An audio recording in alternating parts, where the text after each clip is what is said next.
कैसे हो भाई सब लोग। तो आज अपन स्टार्ट करने वाले हैं अपन बेसिक मैथ्स का जो ट्रिग्नोमेट्री वाला और कोऑर्डिनेट ज्योमेट्री वाला पार्ट अपना कंप्लीट हो चुका है। आज अपन कैलकुलस से स्टार्ट करेंगे जिसके अंदर अपन डिफरेंशिएशन, मैक्सिमा मिनिमा और इंटीग्रेशन के बारे में पढ़ेंगे। ठीक है, एक तरीके से ये लास्ट पार्ट ये है बेसिक मैथमेटिक्स का जो हमें पढ़ना है फिजिक्स समझने के लिए। बाकी उसके अलावा थोड़ा सा पार्ट मैंने तुम्हें बताया था स्टार्टिंग में कि मैं तुम्हें पोलर कोऑर्डिनेट्स के बारे में बताऊंगा। तो इस कैलकुलस के बाद में सिर्फ एक टॉपिक छोटा सा और बचेगा, पोलर कोऑर्डिनेट्स, जिसके बारे में तुम्हें थोड़ा सा इंट्रोडक्शन दूंगा, जो जेई के लिए रिक्वायर्ड है। नीट के लिए तो बिल्कुल भी रिक्वायर्ड नहीं है, और जेई में भी अच्छी प्रॉब्लम्स के लिए रिक्वायर्ड है ना। तो सबसे पहले बता देता हूँ भाई, अगर तुम नए हो यूट्यूब चैनल पे तो ये जो लेक्चर है ये फ्री कोर्स का एक पार्ट है, जो कि पूरा 11th और 12th का सिलेबस प्रॉपर जी एडवांस लेवल तक का फ्री में करवाया जाएगा।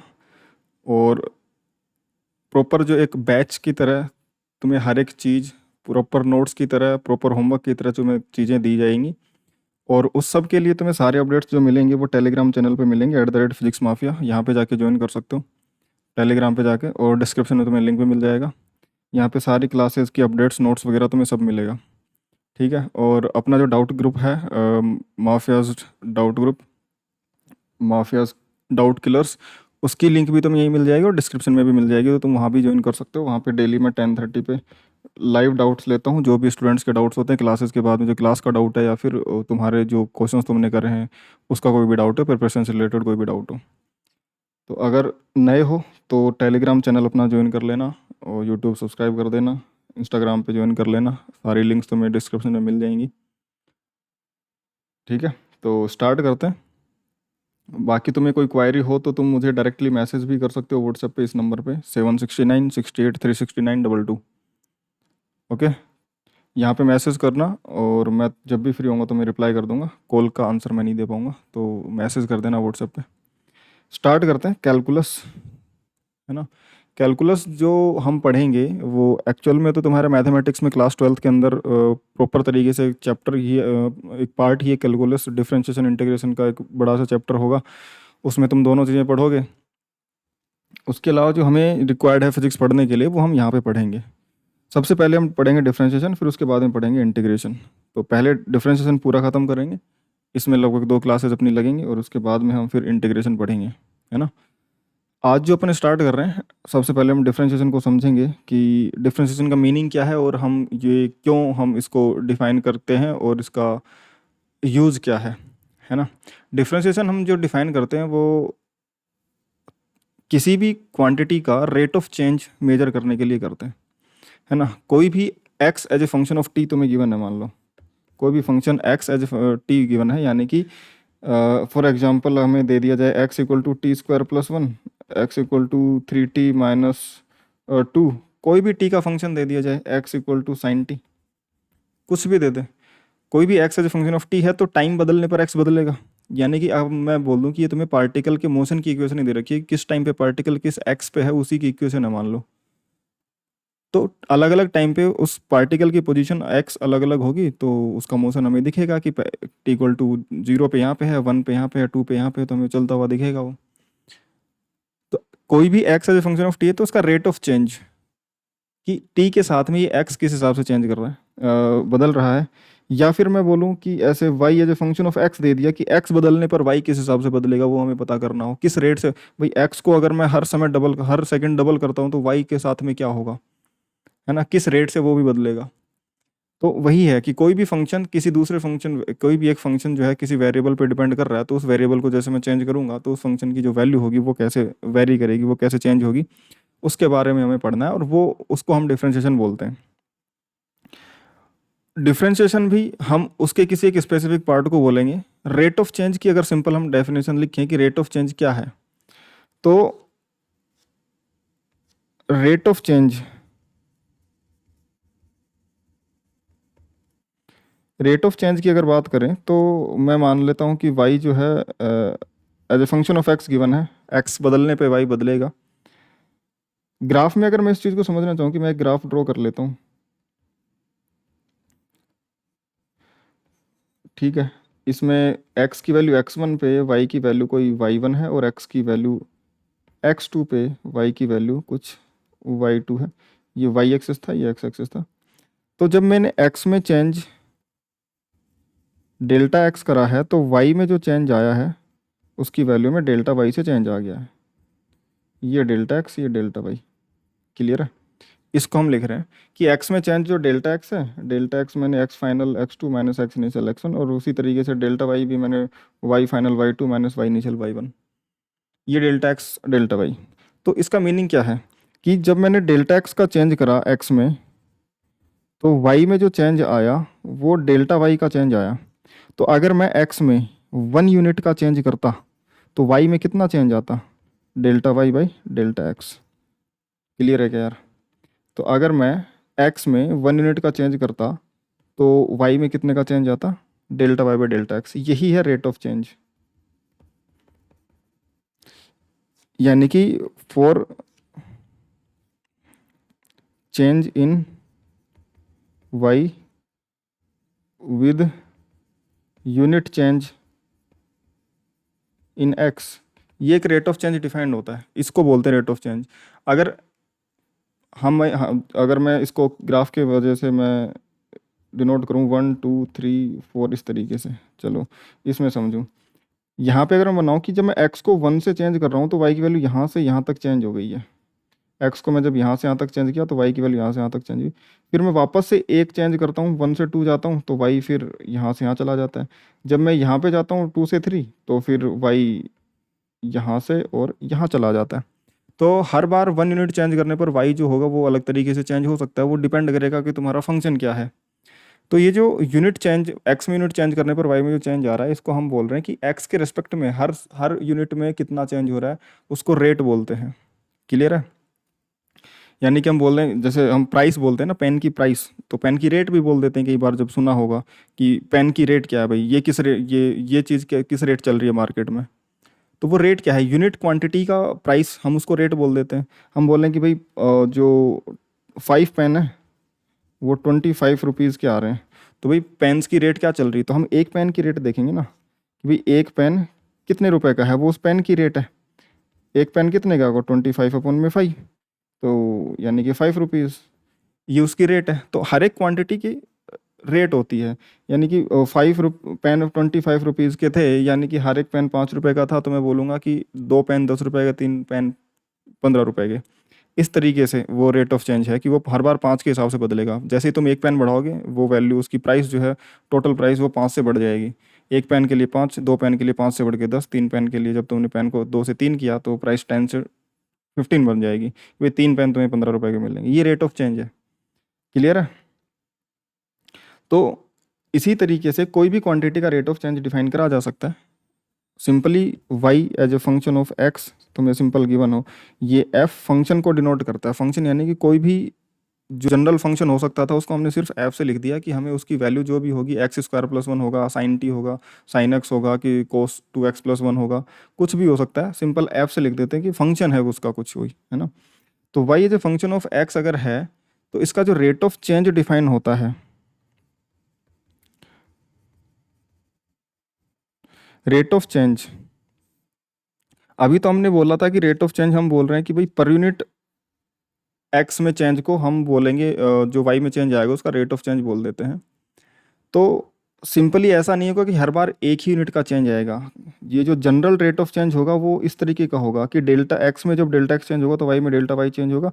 तो यूनिट चेंज करने पर फिर हम delta Y by delta X को क्या बोल देंगे? इसको रेट ऑफ चेंज बोल देंगे। तो ये जो रेट ऑफ चेंज है इसको हम बोलते हैं एवरेज रेट ऑफ चेंज, जो अभी हमने पढ़ा है इसको, delta Y by delta X को, या फिर delta x by delta T, जो भी है। तो यहाँ पे y जो फंक्शन ऑफ x है तो y x के साथ बदलेगा। तो x में अगर डेल्टा x चेंज करने पर y में डेल्टा y चेंज आता है तो हम बोलेंगे, जो पहला हम बोल रहे हैं average rate of change. Average rate of change क्या बन जाएगा बेटा तुम्हारा? Delta y by delta x। Clear है क्या? अगर मैं यही रेट ऑफ चेंज किसी इंस्टेंट पे देखूंगा, है ना। दो तरीके के रेट ऑफ चेंज आएंगे। एवरेज तो होगा हमारा किसी भी जनरल डेल्टा एक्स में जो भी डेल्टा वाई चेंज हो रहा है, तो delta Y by delta X per unit time पे पर यूनिट एक्स में कितना चेंज हो रहा होगा, वो rate of change average rate of change बनेगा। बट अगर मैं ये जो रेट ऑफ चेंज है इसको ड्यूरेशन जो एक्स की वैल्यू है 1 से लेकर के मैं इसको बहुत कम कर देता हूँ, क्लियर है, उसको मैं बोलूँगा इंस्टेंटेनियस रेट ऑफ चेंज। दूसरा रेट ऑफ चेंज होता है इंस्टेंटेनियस रेट ऑफ चेंज। एक बार लिखो, फिर मैं तुम्हें इसको एक्सप्लेन करता हूँ कि मैं डेल्टा एक्स किस तरीके से कम करने की बोल रहा हूँ। दूसरा बनेगा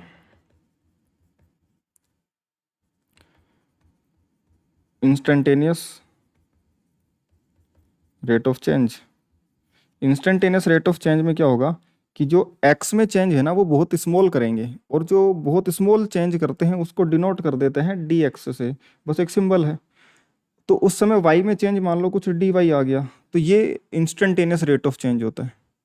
यानी कि जब delta x tending to zero होगा तो उसको डेल्टा एक्स को हम लिख देंगे डी एक्स, क्लियर है।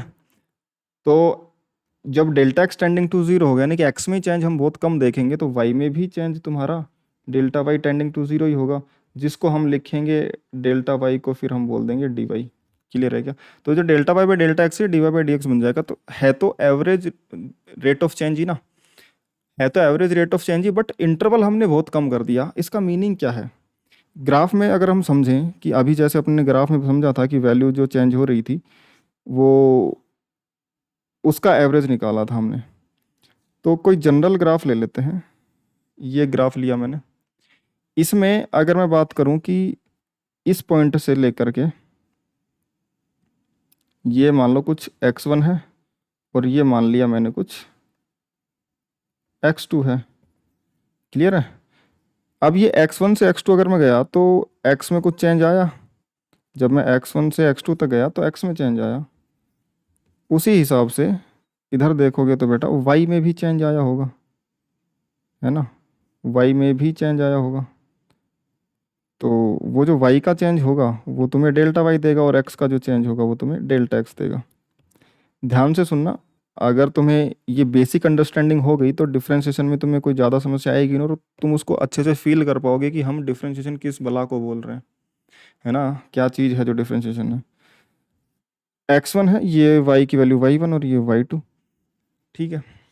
अच्छा, अब इसमें देखोगे तुम कि जो x में चेंज है उसको तुमने डेल्टा x बोल दिया जो कि x2 माइनस x1 है, और y में चेंज को तुमने डेल्टा y बोल दिया जो कि y2 माइनस y1 है। और जो रेट ऑफ चेंज तुमने बोला वो rate of change average rate of change of y with respect to x क्या बन जाएगा बेटा, delta y by delta x। ये बना था ऊपर कि y का x के रेस्पेक्ट में average rate of change delta y by delta x बनेगा। अब ये delta y by delta x इस ग्राफ में क्या है, delta y by delta x इस ग्राफ में ध्यान से देखना, अगर मैं इस पॉइंट को और इस पॉइंट को जोड़ दूं, सबसे पहले तो तुम ये देखो कि जो delta y by delta x लिखा इसको मैं सिंपल इस तरीके से अगर लिख दूं तो तुम्हें शायद पहले ही पता चल जाएगा ये y2 माइनस y1 अपॉन में x2 माइनस x1। किसी भी ग्राफ के अंदर इस सब को भूल जाओ, ये सब भूल जाओ कुछ भी है, किसी ग्राफ के अंदर दो कोऑर्डिनेट हैं x1 y1 और x2 y2, उसके हिसाब से जो ratio y2 minus y1 upon में x2 माइनस x1 होता है उसके बारे में सोचो वो क्या होता है। क्या तुमने ऐसा कुछ पढ़ा है? ये जो ratio y2 minus y1 upon में x2 माइनस x1 होता है ये तुम्हें स्लोप देता है कि नहीं देता है? किस लाइन का स्लोप ये स्ट्रेट लाइन का स्लोप होता है। तो y2 माइनस y1 अपॉन में x2 माइनस x1 एक ऐसी लाइन का स्लोप होता है जो x1 y1 से x2 y2 पे जा रही होती है। यानी कि ये जो ग्राफ तुमने बनाया इसके अंदर एक लाइन जो x1 y1 से लेकर के x2 y2 पे जा रही होगी, और मैं इसको आगे बढ़ा दूं, है ना, कितना भी आगे पीछे कर सकता हूँ मैं। तो ये जो लाइन बनी इस लाइन का जो स्लोप होगा, है ना, इस लाइन का जो स्लोप होगा वही तो slope delta y by delta x है। समझ पा रहे हो क्या बेटा? ये जो लाइन हमने बनाई है इस लाइन का जो स्लोप होगा वही delta y by delta x, और इस स्लोप को ही एक्चुअल में हम रेट ऑफ चेंज एवरेज बोल दे रहे हैं एक तरीके से। तो एक तो एवरेज रेट ऑफ चेंज हमने delta y by delta x define करा, अब उसको जब ग्राफ में देखा वाई और एक्स की ग्राफ में, तो वो हमें दिखा कि वो जो delta Y by delta x है, ये x1 कोमा y1 से x2 कोमा y2 जो तुम पॉइंट देख रहे हो उनको ज्वाइन करने वाली लाइन का स्लोप है। यानी कि ये जो अगर मैं बोलूँ थीटा है, तो ये टेन थीटा जो अपन ने बनाया उसके इक्वल है। बट इसमें खास बात ये है कि ये जो लाइन बोली जाएगी ना किसी भी ग्राफ के लिए, ये जो कर्व है, इस कर्व के लिए ये वाली जो लाइन बोली जाएगी इसको हम कोड बोलेंगे। ठीक है, किसी भी ग्राफ के ऊपर, किसी भी कर्व के ऊपर कोई दो पॉइंट को ज्वाइन करने वाली जो लाइन होती है वो कोड होती है। तो ये जो कोड है इसका स्लोप है। ध्यान से देखोगे यहाँ पे अगर मैं ये लाइन बना दूँ तो तुम्हें साफ साफ दिख जाएगा कि ये डेल्टा एक्स है और ये डेल्टा वाई है और ये वही एंगल थीटा है। क्लियर है क्या यार? अब ध्यान से सुनो, ये एवरेज रेट ऑफ चेंज बन गया तुम्हारा वाई का एक्स के रेस्पेक्ट में।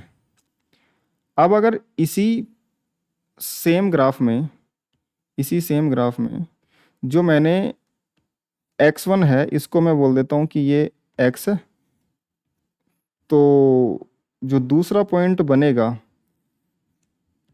x2, इस x2 को मैं x प्लस डेल्टा एक्स बोल सकता हूँ। अगर x1 को मैं x बोलता हूँ तो x2 को x प्लस डेल्टा एक्स बोल सकता हूँ, तभी तो डिफरेंस डेल्टा एक्स है इनका, है ना। इस वाली वैल्यू में जो भी डेल्टा एक्स ऐड कर दूंगा तो x2 पे पहुँच जाऊंगा, तो ये x प्लस डेल्टा एक्स बन जाएगा। और y में अगर मैं इसको y बोलता हूँ तो ये y प्लस डेल्टा y बन जाएगा ये कोऑर्डिनेट। ठीक है भाई, बट इसका हम करना क्या है, इस चीज़ का हमें करना क्या है वो समझते हैं। इस चीज़ का करना ये है हमें कि अब जो हम ये पॉइंट्स देख रहे थे, इन पॉइंट्स में ये जो डेल्टा एक्स और डेल्टा वाई है ना, ऊपर हमने यही तो बोला था जब बोल रहे थे कि इंस्टेंटेनियस रेट ऑफ चेंज में डेल्टा एक्स को छोटा कर दिया भाई, डी एक्स कर दिया। तो ये जो डेल्टा एक्स हमने लिखा, ये डेल्टा एक्स, ये जो विड्थ है इसको अगर मैं डिक्रीज करता जाऊं, यानी कि जो ये पॉइंट है उसको इधर लाता जाऊं, या फिर बोलूं इस पॉइंट को इधर लाता जाऊं, या फिर दोनों को पास लेते जाऊं, कोई भी कुछ भी हो सकता है। लेकिन अगर मैं इसको जनरल एक्स मान के चलता हूं, अगर मैं पहले पॉइंट को एक्स लिखता हूं, अगर मैं इस पॉइंट को एक्स लिख रहा हूं, तो जो डेल्टा एक्स है उसको मुझे कम करना है, यानी कि मुझे इस पॉइंट को पास में लेके आना है। अब मान लो मैं यहाँ पे लेके आ गया, यहाँ पे लेके आ गया, तो ये जो लाइन है वाई वाली x2 डेल्टा एक्स वाली यहाँ पे आ जाएगी, और वाई की वैल्यू वहाँ से उठ के यहाँ पे आ जाएगी। तो अब वाई की वैल्यू जो होगी कुछ ऐसे होगी, यानी कि डेल्टा वाई तुम्हारा कम हो गया ना यार। वाई से अगर तुमने डेल्टा एक्स को कम करा तो ये वाई भी कम हो गया। समझ में आई ये बात? ठीक है, ये बढ़ भी सकता था, ग्राफ का नेचर के हिसाब से इस ग्राफ में ऐसा हो रहा है।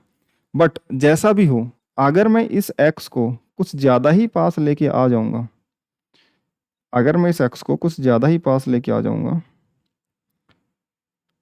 तो फिर तो वाई में चेंज जो आएगा वो भी बहुत कम ही आएगा, क्योंकि मैंने एक्स में चेंज बहुत कम करा है। ध्यान से देखो इस चीज़ को, मैं एक्स को बहुत पास लेके आ गया, तो ध्यान से देखने पर मुझे दिखा कि जो वाई प्लस डेल्टा वाई था वो भी बहुत पास आ गया है। यानी कि पहला जो कोऑर्डिनेट अगर मैं वाई बोलूँ और इन दोनों का जो डिफरेंस है उसको मैं डेल्टा वाई बोलूँ, तो डेल्टा वाई जो है वो टेंडिंग टू जीरो हो रहा है, इसको हम बोल देंगे डी वाई। तो जो चेंज होता है डेल्टा वाई वो तो बड़ा चेंज लिखा जाता है, लेकिन बड़े चेंज को अगर वो चेंज बहुत छोटा हो तो उस चेंज को हम डी वाई बोल देते हैं। अब इस डायग्राम में ध्यान से देखो, इस डायग्राम में सबसे पहले तो इस लाइन को मिटाओ।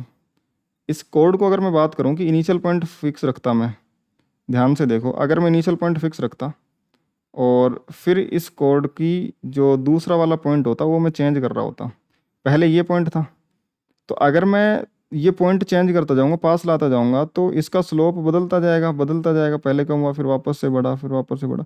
बट यहाँ पे जब मैं आया फाइनल पॉइंट, जब ये मैंने ज्वाइन करा, तो इन दोनों पॉइंट्स को मैंने ज्वाइन करा, तो ये भी ग्राफ के एक दो पॉइंट हैं, इन दोनों पॉइंट को ज्वाइन करने वाली लाइन भी एक कोड बनेगी। अगर ये एक कोड बनेगी तो इस कोड के बारे में ध्यान से देखो, इस कोड को तुम ध्यान से देखो, ये कोड मैंने जूम इन करा है, इस पॉइंट से लेकर के और इस पॉइंट तक जब जाएगी तो एक तरीके से ये दोनों पॉइंट इतने पास पास हैं कि ये इसको टच करते हुए सी इसके पैरेलल सी लाइन बन रही है, और अगर मैं इस लाइन को और ज़्यादा पास कर दूंगा, यानी कि dx को और ज़्यादा कम कर दूंगा, dx को और ज़्यादा कम कर दूंगा, तो ये वाली जो लाइन है ये और पास से निकलेगी। समझ में आई कि बात? अगर इसको मैं आगे बढ़ाऊंगा तो ये इसको टच करते हुए जाने वाली एक लाइन बन जाएगी इस पॉइंट पे। समझ में आई क्या यार? तो जैसे जैसे मैं एक्स को कम, सॉरी डेल्टा एक्स को कम करता जाता हूँ, जब डेल्टा एक्स को मैं कम करूँगा, जैसे ही मैं डेल्टा एक्स को कम करूँगा वैसे मैं बोलूँगा कि एक्स में चेंज मैंने कम करा है, तो डेल्टा वाई यानी कि वाई में चेंज भी कम होगा। और वो जो कोड है वो एक्स प्लस डी एक्स की अगर मैं बात करूँगा, या किसी एक्स से एक्स प्लस डी एक्स में अगर मैं बात करूँगा कि एक्स में जो चेंज है ये डी एक्स है, एक्स में जो डिफरेंस आया है मैंने चेंज करा है वो डी एक्स लिया है, तो ये वाला जो डिफरेंस है ये डी एक्स है। तो जब डी एक्स बहुत स्मॉल है तो ये दोनों पॉइंट्स, ये वाला पॉइंट, ये वाला पॉइंट और ये वाला पॉइंट, ये दोनों ही पॉइंट क्या होंगे, बहुत पास पास होंगे। दोनों पास पास के पॉइंट्स को ज्वाइन करने वाली लाइन एक तरीके से इस ग्राफ के लिए टच करते के पास होने वाली लाइन बन जाएगी। क्लियर है क्या? और जो टच करके जाने वाली लाइन होती है किसी भी ग्राफ में, किसी भी ग्राफ में जो टच करके जाने वाली लाइन होती है उसको हम क्या बोलते हैं बेटा? उसको हम बोलते हैं टेंजेंट। सही बोल रहा हूँ क्या मैं? जो भी लाइन ग्राफ को टच करके जाने वाली होती है उस लाइन को हम क्या बोलते हैं बेटा? टेंजेंट बोलते हैं। तो ये जो ग्राफ है इसमें ध्यान से देखोगे तो ये जो ट्रायंगल सा बन रहा है, इस ट्रायंगल को अगर मैं जूम इन करके तुम्हें दिखाऊं, इस ट्रायंगल को अगर मैं जूम इन करके दिखाऊं, ऐसे यहाँ पे बना देता हूँ, जूम कर दिया मैंने, तो ये ट्रायंगल कैसा बन रहा होगा? एक्स में ये वाली चेंज एक्स में है और ये वाला चेंज वाई में है और ये इसका टेंजेंट है, हाइपोटेनस बन रहा होगा टेंजेंट एक तरीके से। तो एक्स में चेंज तो ये है डी एक्स और वाई में चेंज है ये डी वाई, और इन दोनों को ज्वाइन करने वाली ये पर्पल कलर की लाइन है, और ये जो एंगल है ये थीटा है। समझ में आई क्या बात? यही तो एंगल थीटा बनेगा, और यही वाला एंगल यहाँ पे एक्स एक्सिस के हॉरिजॉन्टल लाइन के साथ में एक स्ट्रेट लाइन कहीं भी देखो एंगल सेम ही बनाती है। तो ये अगर एंगल थीटा था तो यहाँ पे भी जो एंगल बन रहा है ये थीटा ही होगा इस छोटे से ट्रायंगल के अंदर। तो ये जो ट्रायंगल है इसको मैंने जूम इन करा तो ये कैसा बन रहा था? ट्रायंगल डी एक्स और डी वाई। इस डी एक्स और डी वाई में जो टेंजेंट है इसको हम क्या बोलेंगे इस बार? इसको हम इस बार टेंजेंट बोल देंगे। वो कोड जो बिल्कुल आसपास के पॉइंट्स को ज्वाइन करते हुए निकलती है, वो कर्व को कट नहीं करती उस पॉइंट पे जहाँ पे वो टच करती है, तो वो जस्ट आउटसाइड से टच करते हुए या फिर इनसाइड से, जैसा भी जिस भी पॉइंट पे तुम कर्व बना रहे हो और टेंजेंट बना रहे हो, उसको टच करते हुए निकल जाती है, उसको हम टेंजेंट बोल देते हैं उस कोड को। ओके, तो ये जो टेंजेंट बना इसका जो स्लोप बना, स्लोप ऑफ टेंजेंट, एक तो ये delta Y by delta X में हम बोल रहे हैं कि delta x tending to zero है और डेल्टा वाई भी टेंडिंग टू जीरो है, तो ये D Y by D X बन गया एक, तो जो कि बन गया ये टेन थीटा। तो सबसे पहली बात तो ग्राफ में जो D Y by D X होता है, ये D Y by D X ये तुम्हें स्लोप देता है टेंजेंट का, और ये जो सिंबल होता है D Y by D X का, इस सिंबल को ही हम बोलते हैं डिफरेंशिएशन। समझ में आ गया बात? ये जो सिंबल जब स्मॉल रेट ऑफ चेंज देखा, स्मॉल रेंज में रेट ऑफ चेंज देखा जाता है, तो उस स्मॉल चेंज में रेट ऑफ चेंज को हम डिफरेंशिएशन का नाम देते हैं। वो हम कैलकुलेशन सीखेंगे कि कैसे कैसे अलग अलग फंक्शन का फिर ये D Y by D X calculate किया जाता है। बट एक्चुअल में अगर मैं देखूं तो ये D Y by D x तो रेट ऑफ चेंज है ना। रेट ऑफ चेंज जो था वो एवरेज रेट ऑफ चेंज होता है किसी भी इंटरवल का। जब वो इंटरवल बहुत छोटा हो जाता है तो ऐसा एवरेज रेट ऑफ चेंज जिसमें इंटरवल बहुत छोटा होता है उसको हम क्या बोल देंगे बेटा? Instantaneous rate of change. इसको बोल देंगे इंस्टेंटेनियस रेट ऑफ चेंज। और इसको इंस्टेंटेनियस रेट ऑफ चेंज क्यों बोल देंगे? इसको इंस्टेंटेनियस रेट ऑफ चेंज क्यों बोल देंगे बेटा? क्योंकि ध्यान से देखना, मैं बोल रहा हूँ कि ये जो रेट ऑफ चेंज है वो कहाँ का है। सबसे पहले इसकी बात करूँ, इसमें बोला कि ये रेट ऑफ चेंज x1 से x2 तक का है। अगर मैं कोई और पॉइंट लेता तो ये अलग स्लोप बनता, तो वो वहाँ से वहाँ तक का रेट ऑफ चेंज होता, वो अलग वैल्यू निकल के आती। यहाँ से यहाँ तक का लेता तो ये कुछ ऐसी लाइन बनती है ना। तो हर एक इंटरवल का रेट ऑफ चेंज अलग होता है। उसी हिसाब से अगर मैं बोलूँ कि इसमें देखता तो ये बोलता कि x1 से x2 तक का रेट ऑफ चेंज है ये, यानी कि x से लेकर x प्लस डेल्टा x तक का रेट ऑफ चेंज है। बट अगर मैं यहाँ पे बोलता तो मैं क्या बोलता? x से लेकर x प्लस डी एक्स, अब ये dx अगर x इफ x 1 है या फिर 2 है तो dx पता है कितना होगा, 0.00000001 मीटर। अगर x तुम 2 मीटर ले रहे हो तो ये इतना छोटा, इससे भी और छोटा, स्मॉलर देन दिस। ये जो मैंने सब बहुत छोटी वैल्यू लिखी, इससे भी छोटी वैल्यू ये dx है, यानी कि वो दोनों ही पॉइंट बहुत ही नज़दीक वाले पॉइंट है। अगर ऐसा होगा कि वो दोनों बहुत पास वाले ही पॉइंट होंगे तो मैं बोल सकता हूँ कि ये किसी x से x प्लस डी एक्स का मतलब हुआ कि dx तो बहुत स्मॉल ही है, तो x जो है वही x प्लस डी एक्स है, या फिर बोलूँ x प्लस डी एक्स वाला जो पॉइंट है वो x वाला पॉइंट ही एक तरीके से, क्योंकि ये दोनों पॉइंट इतने पास हैं तो मैं इनको एक ही पॉइंट की तरह ट्रीट कर सकता हूँ। एक ही पॉइंट की तरह ट्रीट कर सकता हूँ, एक ही पॉइंट पे टच करने जाने वाली लाइन को हम बोलते हैं टेंजेंट। और एक ही पॉइंट पे जब हो रहा है तो वो किसी एक इंस्टेंट पे हो गया ना, किसी इंटरवल तो इतना छोटा हो गया कि वो हमें एक इंस्टेंट की तरह दिख रहा है। यानी कि अगर मैं मोशन की बात करता कि एक्स वर्सेस टी का ग्राफ होता, इस टाइम टी पे इसका एक्स इतना है और इस टाइम टी पे इसका एक्स इतना है, और ये एक्स में कोई चेंज डिफरेंस आता ही नहीं, टाइम में कोई डिफरेंस नहीं है, नेग्लिजिबल डिफरेंस है, तो एक्स में कोई डिफरेंस नहीं, तो हम बोलते हैं कि ये इसी टाइम का वेलोसिटी है, रेट ऑफ चेंज। समझ में आई क्या बात? तो इसको बोल देते हैं इंस्टेंटेनियस रेट ऑफ चेंज, कि एक्स की वैल्यू एक्स से एक्स प्लस डी एक्स में डी एक्स बहुत स्मॉल होता है तो एक्स की बात कर लेते हैं उसको। यहाँ पे हम ये नहीं बोल सकते X equal to X one की बात चल रही है, नहीं, X equal to X one से X equal to X two की बात चल रही है, उस इंटरवल में जो हुआ है वो है। लेकिन यहाँ पे x इक्वल टू एक्स की ही बात बोल देंगे कि उसी x पे क्या हो रहा है वो बात चल रही है, क्योंकि x से x प्लस डी एक्स में dx तो बहुत ही नेग्लिजिबल है, अगला ही पॉइंट उसका जस्ट बगल वाला ही पॉइंट है वो तो उसी x की बात बोल देते हैं, इसलिए उसको इंस्टेंटेनियस रेट ऑफ चेंज बोल देते हैं। क्या ये बात क्लियर है क्या यार?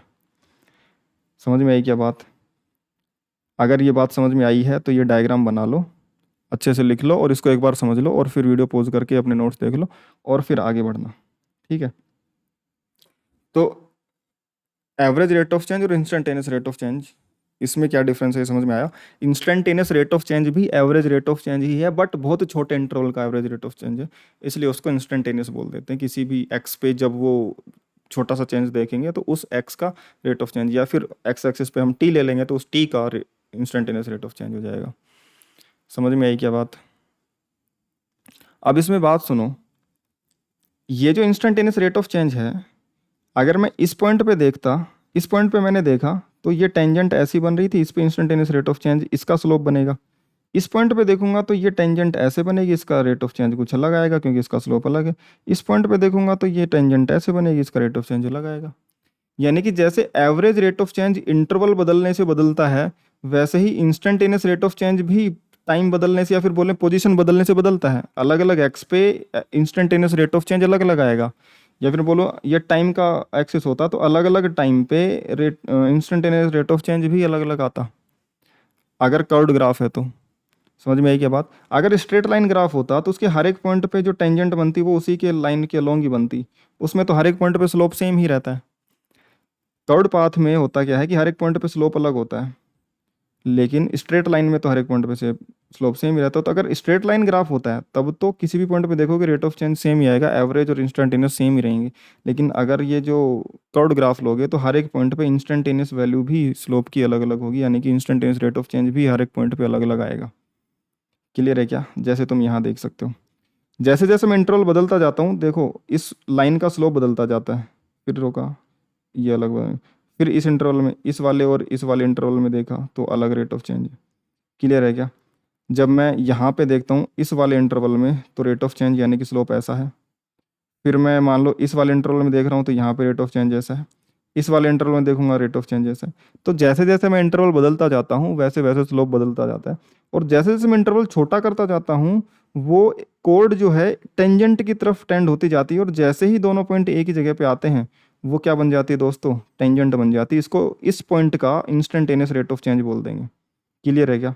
और ये जो इंस्टेंटेनियस रेट ऑफ चेंज है, इस पॉइंट पे अलग है, इस पॉइंट पे अलग है, इस पॉइंट पे अलग है। जैसे कि ये जो पॉइंट है ये टेंजेंट बता रहा है हर पॉइंट पे कैसी है, तो हर एक पॉइंट पे जो टेंजेंट होता है वो उस पॉइंट की इंस्टेंटेनियस रेट ऑफ चेंज को बताता है। तो इस पॉइंट पे इंस्टेंटेनियस रेट ऑफ चेंज ये है, इस पॉइंट पे इंस्टेंटेनियस रेट ऑफ चेंज ये है, इस पॉइंट पे इंस्टेंटेनियस रेट ऑफ चेंज ये है, इस पे ये है, इस पे ये है। हर एक पॉइंट पे इंस्टेंटेनियस रेट ऑफ चेंज बदल रहा है अगर स्लोप बदल रहा है तो। क्लियर है क्या? तो रेट ऑफ चेंज यानी किस तेजी से कोई चीज़ बदल रही है वो डिपेंड करती है तुम किस समय पे देख रहे हो, किस एक्स पे देख रहे हो। क्लियर है क्या? जैसे तुम दौड़ना स्टार्ट करते हो, इनिशियली तुम सिर्फ चल रहे हो, तो तुम्हारा जो डिस्टेंस है उसको कवर करने का रेट जो है वो कम है। फिर तुमने दौड़ना स्टार्ट करा, वो बढ़ गया रेट ऑफ चेंज की। पहले तुम 1 सेकंड में मान लो 1 कदम रख रहे थे, अब तुम हर सेकंड 2 कदम रख रहे हो। फिर तुमने स्पीड बढ़ाई, तुम हर कदम 3 सेकंड रख, हर सेकंड 3 कदम रख रहे हो। फिर तुमने और स्पीड बढ़ाई, तुम हर सेकंड 4 कदम रख रहे हो। तो अलग अलग टाइम पे, पहले इनिशियली कोई 10 सेकंड तक तुमने हर सेकंड एक एक कदम ही रखा, तो पहले 10 सेकंड में तुमने 10 कदम ही चले, तो उस 10 सेकंड में कोई देखता तुम्हें तो तुम बोलता कि ये तो हर सेकंड 1 कदम रख रहा है। लेकिन उससे अगले 10 सेकंड में तुमने हर सेकंड 2 कदम रखे, तो अगले इंटरवल में जिसने देखा होगा वो बोलेगा कि यार ये इंसान तो हर सेकंड 2 कदम रख रहा है। तो जो रेट ऑफ चेंज है वो अगर वेरिएबल है तो अलग अलग टाइम पे अलग अलग रेट ऑफ चेंज आता है, अगर स्लोप बदल रहा है मतलब तो। क्लियर है क्या? ये एवरेज और इंस्टेंटेनियस रेट ऑफ चेंज का डिफरेंस है। क्लियर है? इसका फिजिकल सिग्निफिकेंस क्या है ना? डिफ्रेंशिएशन पे तो हम आ जाएंगे, पहले इसकी जो सराउंडिंग्स हैं, इसकी जो भूमिका है वो डेवलप करते हैं, है ना? फिजिकल सिग्निफिकेंस क्या है? अगर मैं बोलूँ कि कोई पार्टिकल है ना, वो दौड़ना स्टार्ट करता है और वो x = t² के हिसाब से दौड़ रहा है ना? कोई भी ऑब्जेक्ट है या कोई इंसान है, यहाँ पे जो माउस है ये दौड़ रहा है x = t² के हिसाब से, यानी किसी टाइम t पे कितना x होगा वो यहाँ से मिल सकता है तुम्हें। तो अब एवरेज स्पीड की वैल्यू बात चल रही कि एवरेज स्पीड कितनी होगी। एवरेज स्पीड जो होती है, अगर मैं बात करूँ, एवरेज स्पीड जो होती है वो distance travelled divide by time taken होती है, कि कितने टाइम में कितना डिस्टेंस चले, वो एवरेज स्पीड होती है। यही होता है ना? ठीक है, उसी के हिसाब से अब हम अलग अलग इंटरवल में अलग अलग चीज़ें कैलकुलेट करेंगे। सबसे पहले बात करूँ मैं x = t² पे अलग अलग x कितना है।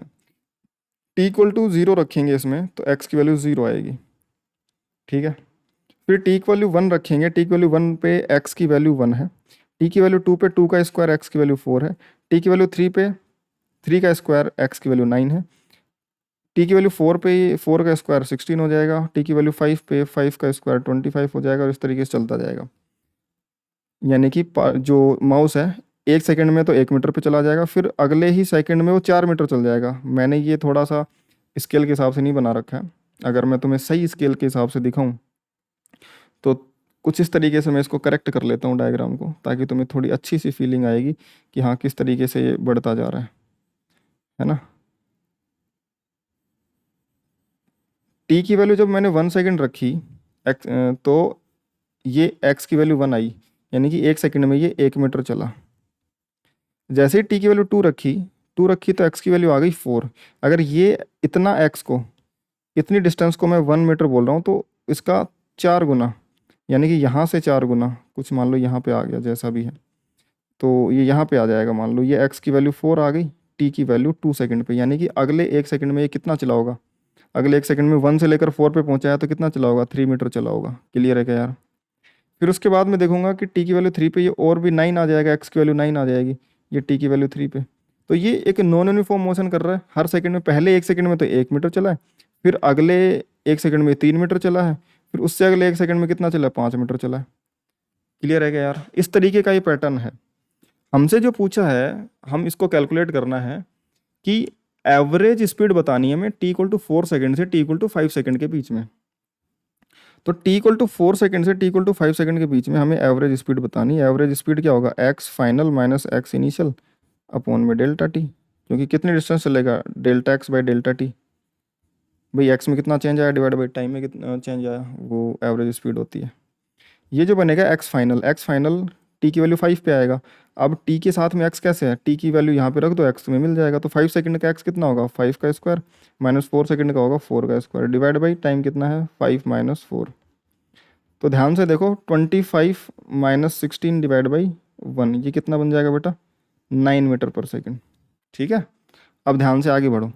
हमें अब जो v स्पीड एवरेज स्पीड निकालनी है वो निकालनी है 4 सेकंड से 4.1 में। इसमें चेंज क्या करा है मैंने?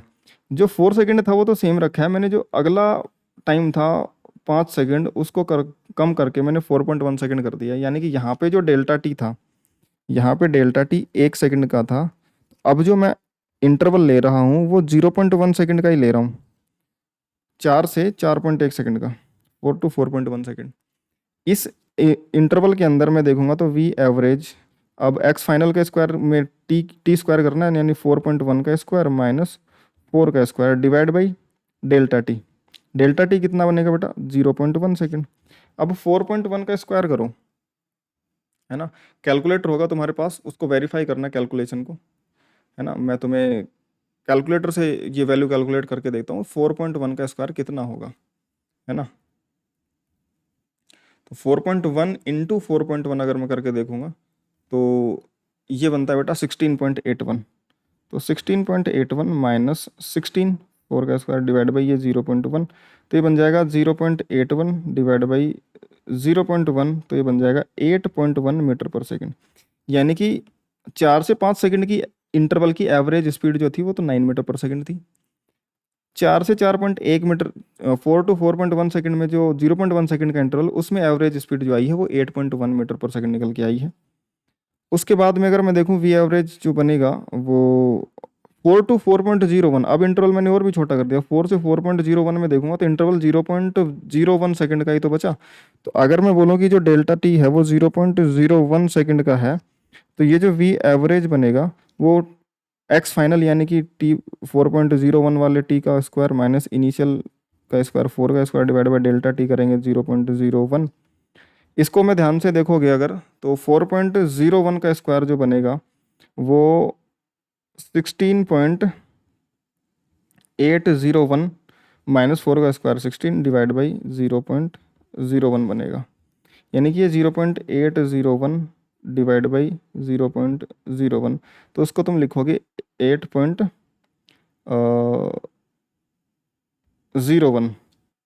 0.0801 बनेगा मेरे ख्याल से। एक बार मैं दोबारा से कर लेता हूँ, 4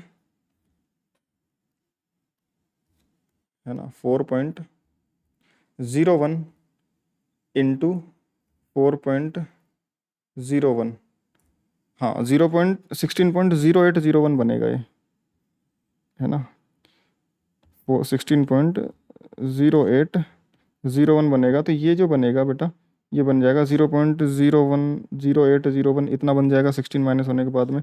तो अब जो एवरेज वेलोसिटी, इस एवरेज स्पीड निकल के आएगी वो बन जाएगी 8.01 मीटर पर सेकंड, हाँ ये उतनी बनेगी। क्लियर है क्या यार? तो अब 2 डिजिट तक जो डेसिमल था वो आगे खिसक गया, तो 8.01 मीटर पर सेकंड ये थी एवरेज स्पीड निकल के आई। अब अगर मैं इंटरवल को और भी छोटा कर देता हूँ, क्योंकि हमें इंस्टेंट एवरेज से इंस्टेंटेनियस की तरफ जाना है, बड़े इंटरवल से छोटे इंटरवल की तरफ जाते हुए तो क्या होता है हमें उसके बारे में स्टडी करनी है। तो अब अगर मैं इंटरवल को और भी छोटा कर दूं तो मैं एक्चुअल में देख रहा हूँ कि मैं 4 से 4.001 सेकंड की बात कर रहा हूँ, तो एक्चुअल में वो देखूँ मैं ब्रॉड लेवल पे देखूंगा तो मैं बोलूँगा यार ये 4 सेकंड की बात चल रही है एक तरीके से। 4 से 5 सेकंड में ही 1 सेकंड बीतने में ही बहुत कम समय लगता है, तो 4 से 4.001 सेकंड में तो कोई कुछ पता भी नहीं लगेगा हमें। तो हमारे हिसाब से तो हम बोलेंगे कि ये एक इंस्टेंटेनियस वैल्यू चल रही है 4 सेकंड की। 5 सेकंड तो यहाँ से बहुत दूर है, 5 सेकंड तो यहाँ से भी लगभग 1 सेकंड ही दूर है पूरा का पूरा।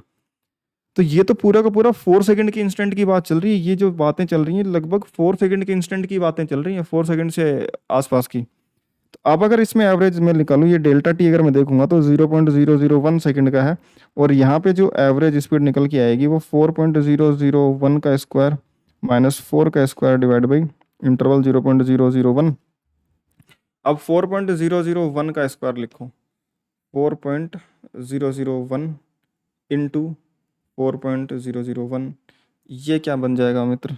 ये 16.00801 माइनस 4 का स्क्वायर 16 डिवाइड बाई 0.001, और ये क्या बन जाएगा?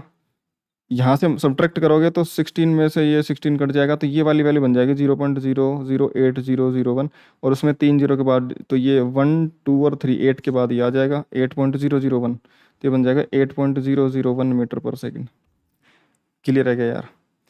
अब इस रिजल्ट से हमें क्या पता चल रहा है कि ये जो इंटरवल है, जैसे मैं 4 सेकंड के पास लेके आता रहा हूँ, इंटरवल को मैं कम करते करते मैं 4 सेकंड के पास की वैल्यू ही लेके आ रहा हूँ, यानी कि इंस्टेंट में 4 सेकंड बनाने की कोशिश कर रहा हूँ, तो उस समय पे जो वेलोसिटी है वो 8 मीटर पर सेकंड को अप्रोच कर रही है ना। पहले कितनी थी, 9 थी, 1 सेकंड का इंटरवल था तब, वो 9 एवरेज आई। फिर मैंने एवरेज को जो इंटरवल था उसको 10 गुना कम कर दिया, 0.1 ही रख दिया, तो उसमें ये 8.1 बनी। फिर इंटरवल मैंने 4 के और नज़दीक कर दिया, 4.01, है ना, तब ये एवरेज वाला स्पीड जो आई 8.01 आई। फिर मैंने इंटरवल को और कम कर दिया, यानी कि टाइम को और 4 सेकंड के पास ही ले आया मैं, तो 4.001। इतने छोटे से इंटरवल में जब मैंने देखा तो ये इतनी स्पीड निकल के आ रही है, यानी कि मैं अगर और भी छोटा करूँगा इंटरवल, 4.00001 कर दूंगा तो ये 8.00001 बन जाएगा।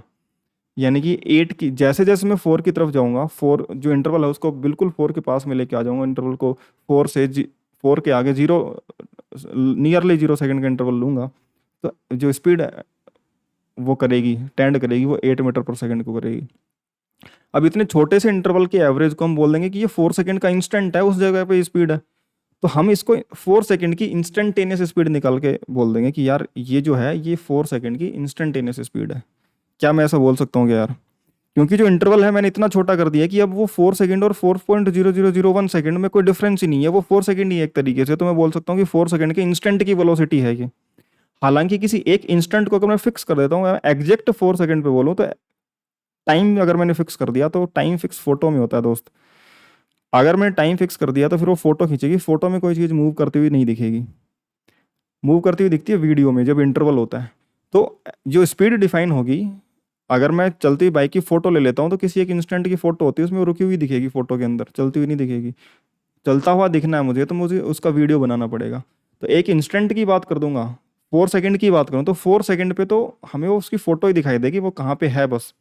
लेकिन जैसे मैं 4 से 4.0001 सेकंड नेक्स्ट इंस्टेंट की बात करूंगा, छोटे से इंटरवल में ही, तो मुझे उसका मोशन दिखाई देगा। इसलिए हम बोलते हैं, अगर मैं बोलता हूँ कि 4 सेकंड पे इंस्टेंटेनियस वेलोसिटी, का मतलब 4 सेकंड के इंस्टेंट की बात नहीं चल रही, 4 सेकंड पे वो इंस्टेंट जो बहुत छोटे इंटरवल का है। समझ में आई क्या बात? जब भी instantaneous speed, instantaneous velocity, instantaneous acceleration, जो भी बातें चलती हैं इंस्टेंटेनियस, वो बहुत छोटे इंटरवल की बात होती है, किसी फिक्स टाइम की नहीं होती है। उस टाइम पे जो भी टाइम टी दिया हो, बोले कि टी टाइम के इंस्टेंट पे वेलोसिटी इतनी है, तो टी टाइम का इंस्टेंट फिक्स नहीं है, वो टी टाइम के इंस्टेंट पे छोटा सा इंटरवल लिया हुआ है, उस इंटरवल में जो देखा एवरेज वेलोसिटी आई उसको हमने इंस्टेंटेनियस वेलोसिटी बोल रखा है। क्लियर है क्या यार? समझ में आया? तो जब मैं इंटरवल बहुत छोटा कर दूंगा तो मुझे उस टाइम का ही बोल देंगे, ये उसी टाइम के इंस्टेंट की बात चल रही है, उस इंस्टेंट पे जो वेलोसिटी है उसको इंस्टेंटेनियस वेलोसिटी या स्पीड बोल देंगे। क्लियर है? ये इसका फिजिकल सिग्निफिकेंस है, जो स्मॉल इंटरवल में रेट ऑफ चेंज होता है उसका। बट हम ऐसा तो हर बार करेंगे नहीं, है ना, कि इंटरवल छोटा कर करके हम चेक करेंगे, कितना ही इंटरवल छोटा करके चेक करेंगे, तो बार बार तो ऐसी चीज़ें रेट ऑफ चेंज चेंज करेंगे। लो ये तो आसान सा फंक्शन था, जब डिफिकल्ट फंक्शन आ जाएंगे, मान लो टी क्यूब कर देता तो ये हालत ख़राब हो जाती, क्यूब कर करके हमें वो करना पड़ता, डिवाइड करना पड़ता, पावर 4 आ जाती तो और हालत ख़राब हो जाती। इस टी स्क्वायर के मैं साइन रख देता, X equal to sine T, तो फिर कैसे कैलकुलेट करते हर एक जगह पे उसकी वैल्यू। तो जब ऐसी चीज़ें होती हैं तो हमें एक पैटर्न डिफाइन करना पड़ेगा कि यार जब ये हो रहा है तो हमें इसका एक प्रोसेस डिफाइन कर लेते, उस प्रोसेस के थ्रू हम आगे फॉलो करेंगे सारी चीज़ें। तो उस प्रोसेस को जो हम बोलते हैं, हमने बोला कि यार कोई भी Y as a function of X है, लेबनीज ने क्या बोला कि तुम्हारा जो एक्स टी स्क्वायर जो तुमने फंक्शन लिया, इसको तुम ध्यान से देखो, इसको मैं तुम्हें एक आसान कैलकुलेशन के थ्रू समझाता हूँ, और फिर वो कैलकुलेशन तुम किसी जनरल फंक्शन के लिए लगाओगे ना, तो वो तुम्हारे लिए आसान कर देगी चीज़ें। तो हमने बोला ठीक है भाई, बताओ लेबनीज साहब। तो लेबनीज ने बताया कि देखो, तुम X equal to T square का जो फंक्शन है इसको इस तरीके से लिखो कि अगर मैं एक्स में change, if change in X is delta x, तुम बड़े चेंज के लिए बात कर लो, उसको हम छोटा बाद में रख लेंगे। ठीक है भाई, बता, ये तो अच्छी बात है, बड़े और छोटे चेंजेस की कैलकुलेशन एक साथ ही हो जाएगी फिर तो उसने बोला कि if change in X is delta x, then let change in, sorry, अगर टाइम में चेंज करेंगे delta T, let change in T is delta T, then change in X will be delta X. भाई हम ऐसा बोल देते हैं, यानी कि जब टाइम की वैल्यू टी है तो एक्स की वैल्यू तो टी स्क्वायर ही है, लेकिन जब टाइम की value T plus delta T है तो एक्स की वैल्यू कितना हो जाएगा, टाइम की जगह क्या रख देंगे, टी प्लस डेल्टा टी, ये रख देंगे। क्लियर है क्या यार? तो एक्स इनिशियल तो तुम्हारा टी इनिशियल टी स्क्वायर ही, और एक्स फाइनल जो है तुम्हारा वो टी प्लस डेल्टा टी का होल स्क्वायर है। इसको तुम लिख सकते हो T square plus delta T का square plus 2t delta T. सही है क्या यार? अगर तुम डेल्टा एक्स लिखोगे दोस्त, उसने बोला कि डेल्टा एक्स लिखो, x final minus x initial, तो ये T square plus 2t delta T plus delta T square, इसमें से माइनस कर दो तुम्हारा एक्स इनिशियल यानी कि टी स्क्वायर। तो बोला ठीक है यार कर देंगे। तो देखो टी स्क्वायर से टी स्क्वायर उसने बोला कि कट गया। डेल्टा एक्स कितना आ गया उसने बोला, ये बन गया 2t delta T plus delta T square. अब बोल रहा है कि जो टाइम इंटरवल है, टाइम इंटरवल जो तुम्हारा है वो डेल्टा टी का है, तो जो एवरेज स्पीड तुम्हारी किसी भी इंटरवल में डेल्टा टी में बनेगी वो delta x by delta T बनेगी। और किसी जनरल टी से डेल्टा टी के इंटरवल में हमने डेल्टा एक्स की वैल्यू कैलकुलेट करी 2t delta T plus delta T का square divide by delta T. ठीक है भाई, अच्छा लग रहा है, फंक्शन थोड़ा सा आसान होता। अब इस डेल्टा टी को अलग अलग दोनों जगह डिवाइड कर दो। अलग अलग डिवाइड करोगे तो ये 2t डेल्टा टी अपन में डेल्टा टी में कट जाएगा, तो ये 2t बन जाएगा। दूसरी तरफ जाएगा तो डेल्टा टी का स्क्वायर बाय डेल्टा टी, तो वो डेल्टा टी बन जाएगा।